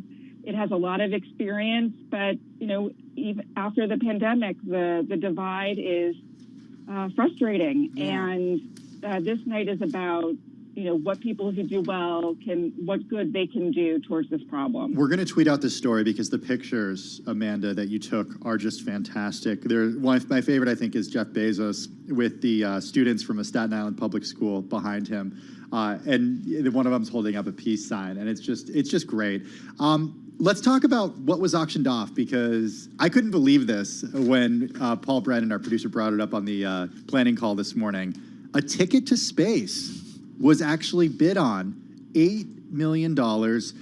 Ken Griffin bought it, but he's not going. Oh. Amanda, can you hear me? I can hear you now. I just lost you, but space, right? We're talking about. We're talking space. about Ken Griffin, Yeah. buying, of Citadel, of course, made the winning $8 million bid, but he's not going to take the flight. Well, I think that always a gala is a form of storytelling about the world right now. And, what does it mean to go up in space and take this vantage point, looking out on Earth? What does it mean to go to a gala and kind of to marshal your forces to give a little more for charity and maybe go out of your comfort zone? 8 million might not have been out of the comfort zone for Ken Griffin, but all the same, giving that exciting experience away so that 2 teachers will be going on this flight in the first part of next year. And I got to tell you, people were really into it because at the after party, after the dinner, they brought out a crew capsule that's used on these missions, just like they use. And there was a line of a queue form. There were maybe 60 people waiting when I looked, and they're all trying to go in and see what it's like and get their picture with it. And I think that it's kind of a metaphor, because we are looking at the markets are not in the a stable upward direction. So but this was a gesture in that direction where. And we hope New York is going there too, with the return to office. And certainly this was a little bit of proof that, a lot of people in finance are back in the office and back to work functions as we saw last night. Well, that's what we wanted to ask you. Just got about 30 seconds, 40 seconds left here, Amanda. In general, you track this, and certainly we're pre-pandemic, and there's often really busy social scene here in New York, but it obviously didn't happen during the pandemic. How would you describe it now? And again, just got about 30 seconds. I would say we are at a moment where it is back with a vengeance. And, a waiter at the plaza last week told me, April, I work 2 nights a week. First week of May, he was working every night in the plaza grand ballroom, mostly for charity. Weddings are coming back. I have a pretty full dance calendar, and I'm not even an entertainment celebrity, but I bet the real ones are being called on. The dresses and tuxedos are going out, and I think that we know before summer comes and vacations start, we want to get them in. Right. No work casual there, that's for sure. Pretty spiffy. Amanda Gordon, thank you so much. Wealth Team reporter here at Bloomberg News. Let's get to Washington, D.C. now for a check of the latest world and national news with Nancy Lyons. Hey, Nance. Thanks, Tim. House Democrats plan to vote tonight on a nearly $40 billion emergency standalone Ukraine spending bill that funds new weapons and humanitarian assistance. The president of the European Investment Bank, Werner Hoyer, says there are costs beyond just fighting the war. He says rebuilding Ukraine will run into the trillions. I'm pretty sure we're talking not about billions, but about trillions when it comes to the full reconstruction of Ukraine. And this is a challenge for the entire world community. Hoyer says Ukraine is currently sitting on 8 billion euros worth of wheat that it cannot export because it's lost access to the Black Sea. He says unblocking those seaports is crucial. Treasury Secretary Janet Yellen has been on Capitol Hill today to brief lawmakers about the nation's financial stability. During her testimony before the Senate Banking Committee, she was asked if overturning the Roe v. Wade decision on abortion would impact the economy. I believe that eliminating the right of women to make decisions about when and whether to have children would have very damaging effects on the economy and would set women back decades. Yellen says access to reproductive health care helped lead to increased labor force participation and allowed many women to finish school, increasing their earning potential. Elon Musk says he will reverse Twitter's permanent ban of former President Donald Trump if his purchase of the social media platform goes through. Global news 24 hours a day, on air and on Bloomberg Quick Take, powered by more than 2,700 journalists and analysts in more than 120 countries. I'm Nancy Lyons. So how much would you pay? Thank you, Nancy, by the way. How much would you pay for a Warhol? I'd say around $200 million. Yeah? What about you? Yeah, I'd say about $200 million. I saw this cross the terminal last night. I was working, Carol. Really? I was, yeah. Why were you working late? Got a lot of stuff to do, you know? Yeah. So, Wow. yeah, I know. I was working. What's going So I was on? logged into the terminal at Bizarro home. world. I know. Sometimes you got to work late. But I was logged in from home and looking for any distraction. And I've been this there. story was the perfect distraction for me. And I thought to myself, you know, You have guests on, right? You can either buy a piece like fractional art. Masterworks is the one that comes on. Yep, exactly. And talk about state or whether it's art that kind of hold on to their value. Well, last night, a 58-year-old silkscreen by Andy Warhol sold at Christie's for a record $195 million. Okay, lots of Look, superlatives we would have here. gone to 200, so we would have gone another. Well, that's what they $5 million thought it higher. would go to, but 195 is pretty darn close. It became the most expensive 20th century artwork to ever sell at auction. It's the most expensive American artwork to ever sell at auction. The second most expensive publicly sold artwork in history. If you're wondering about the first, it was a $450 million Leonardo da Vinci, still in first place. The winner, dealer Larry Gagosian. I love that. He was in the room. Yeah. Painting Shot Sage Blue Maryland, created by Warhol back in 1964. It, along with 35 other lots in the sale, consigned by the Thomas and Doris Amann Foundation in Zurich. Thomas, a noted art dealer and collector, died of AIDS-related complications in '93. His sister Doris took over the gallery, ran it until her death last year. All of the sale proceeds will go to the foundation, which is devoted to healthcare and educational programs. Love that. If you're wondering about the prior record for an American artwork, $110.5 million. That was for an untitled Basquiat back in 2017. And remember, we So heard from- 110.5, so up to 195. That's with fees, by the way. remember we heard from Creedy that Paul Sweeney, I wasn't here with Creedy today. there was a deal that was used as collateral way back when. Stay tuned. cool. We'll have to fill in those holes. Paul was filling me in off air a little bit later on. This is Bloomberg.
markets, headlines, and breaking news 24 hours a day at Bloomberg.com, the Bloomberg Business app, and at Bloomberg Quick Take. This is a Bloomberg Business Flash.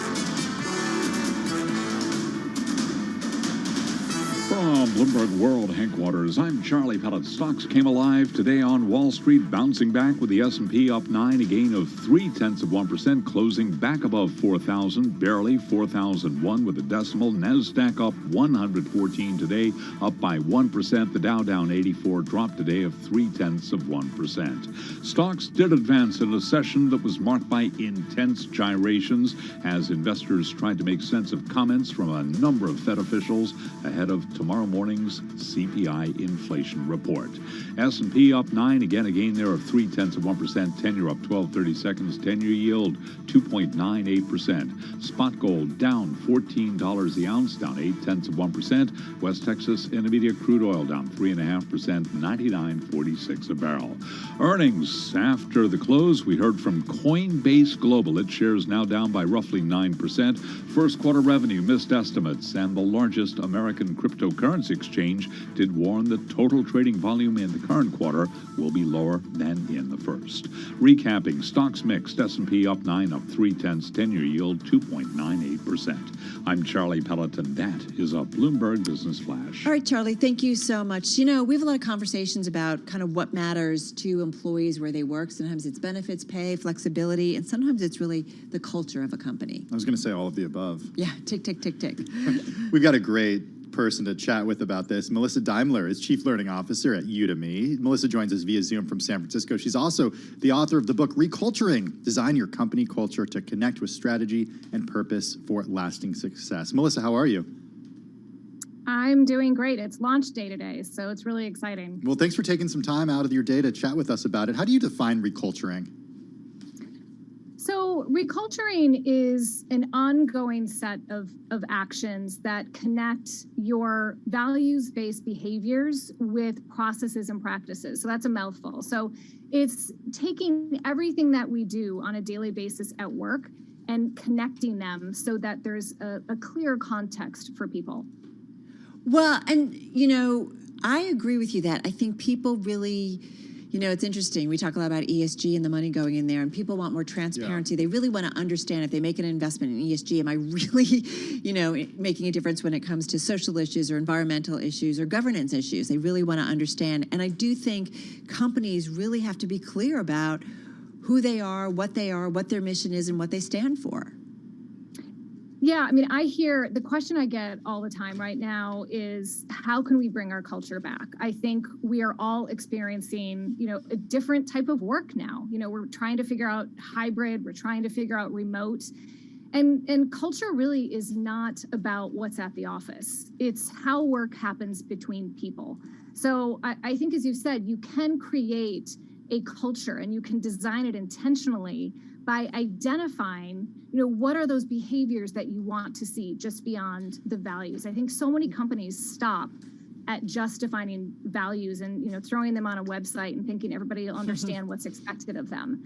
And I think that we can do better. We can define more clearly what is expected and then throw those into our hiring process, our feedback process, our promotion process, all those things that are usually so hard when we get to those times of the year, but it's because we haven't defined what the standards are that we want to see every day at work. Melissa, it's interesting. Carol and I last week were at the Milken Institute Global Conference, and we both had panels. And Carol mentioned ESG. Mine was on ESG when it comes to private capital. And I had a couple panelists on who have added chief sustainability officers to their companies, but their private equity firms have been around for years. And then I also had someone on the panel who just started his firm in 2020 with a social impact focus. So my question about culture is, what's easier to do? Is it easier to reculture an established organization, or is it easier to build one from the ground up when you start as a company? Yeah, I mean, I think you can reculture in both of those periods, both those life cycles of a company. I don't know if one's easier than the other. I think it's nice when you just start a company, when you have, you know, kind of a blank sheet of paper and you have a lot of founder opinions around what the company should be. But they want to see at a company. They don't think through all of those aspects. Instead of kind of co-creating that with employees as you go along. I think at larger companies as you grow, and again, I think culture is something that is another misnomer. It is a continuous. It's fluid, right? It's evolving. Fluid, it's a verb. Well, yeah. So you need to always be looking at it. Yeah. It's tough though. Like I think about, and this is true, so many of the conversations at Milken were about this, talking about ESG specifically. And I hosted a panel that was, doing well by doing good. In other words, taking stands, standing up for positions. And I think about the abortion issue that's out there, whether it's what's going on in China. And we talked a lot about Walt Disney Company and Bob Chapek, who initially didn't take a stand, then did take a stand, and like he just kind of couldn't win. Either employees were mad at one point, or whether the state of Florida was, mad. So how do leaders and companies need to think about some of these hot button issues? Yeah, I mean, I think one of the things that I talk a lot about in the book is this idea of systems thinking, and us looking at companies as not just it's we're either focused on strategy, or we're either focused on culture, or maybe we're focused on purpose. Those all have to connect, and I think when those are connected and we're continuing to look at those as leaders and employees, it is much clearer what the work is to do. So I think that's where I see companies and leaders go wrong. They haven't looked at the total system. If I create a strategy, I also need to have a look at the organizational structure. I need to look at who's leading in those roles in that structure. I need to refer back to the behaviors that I expect from those employees. And so all of those need to continuously be reviewed on an ongoing basis. Well, and you reference various companies within your book. We've just got about a minute or so left here. Is there an interesting anecdote or story that you could share with our audience? Sure. I mean, I think I was at Adobe for almost 11 years, and we, what I can say now, recultured 3 times. I think there were definitely pivotal moments as a business, going from shrink wrap to software as a service. We acquired a couple of companies. There were clear inflection points to look at our strategy shifting. So we also need to be looking at how we're viewing our culture and what we want from our employees, what we want to exemplify. So we did that at several inflection points of the company as the company was growing, and then made sure that we embedded those new behaviors into all of our processes and practices. So it was more of an evolution versus, we're doing this HR initiative where we're changing our culture again. It just was a natural time to do it, given the business shifts. Very briefly, just 30 seconds for this last one. I'm wondering, in an environment where unemployment is so low, how companies and managers can use culture to their advantage when attracting and retaining talent? I think it's really important to very clearly define, what you're expecting when you say culture. So being clear about what your purpose is, what you expect from employees, and then embed that into the employee experience, starting from the time that you call a potential client to onboarding, to hiring, to onboarding, to their first 90 days. So it's not just one interview or day one of the onboarding.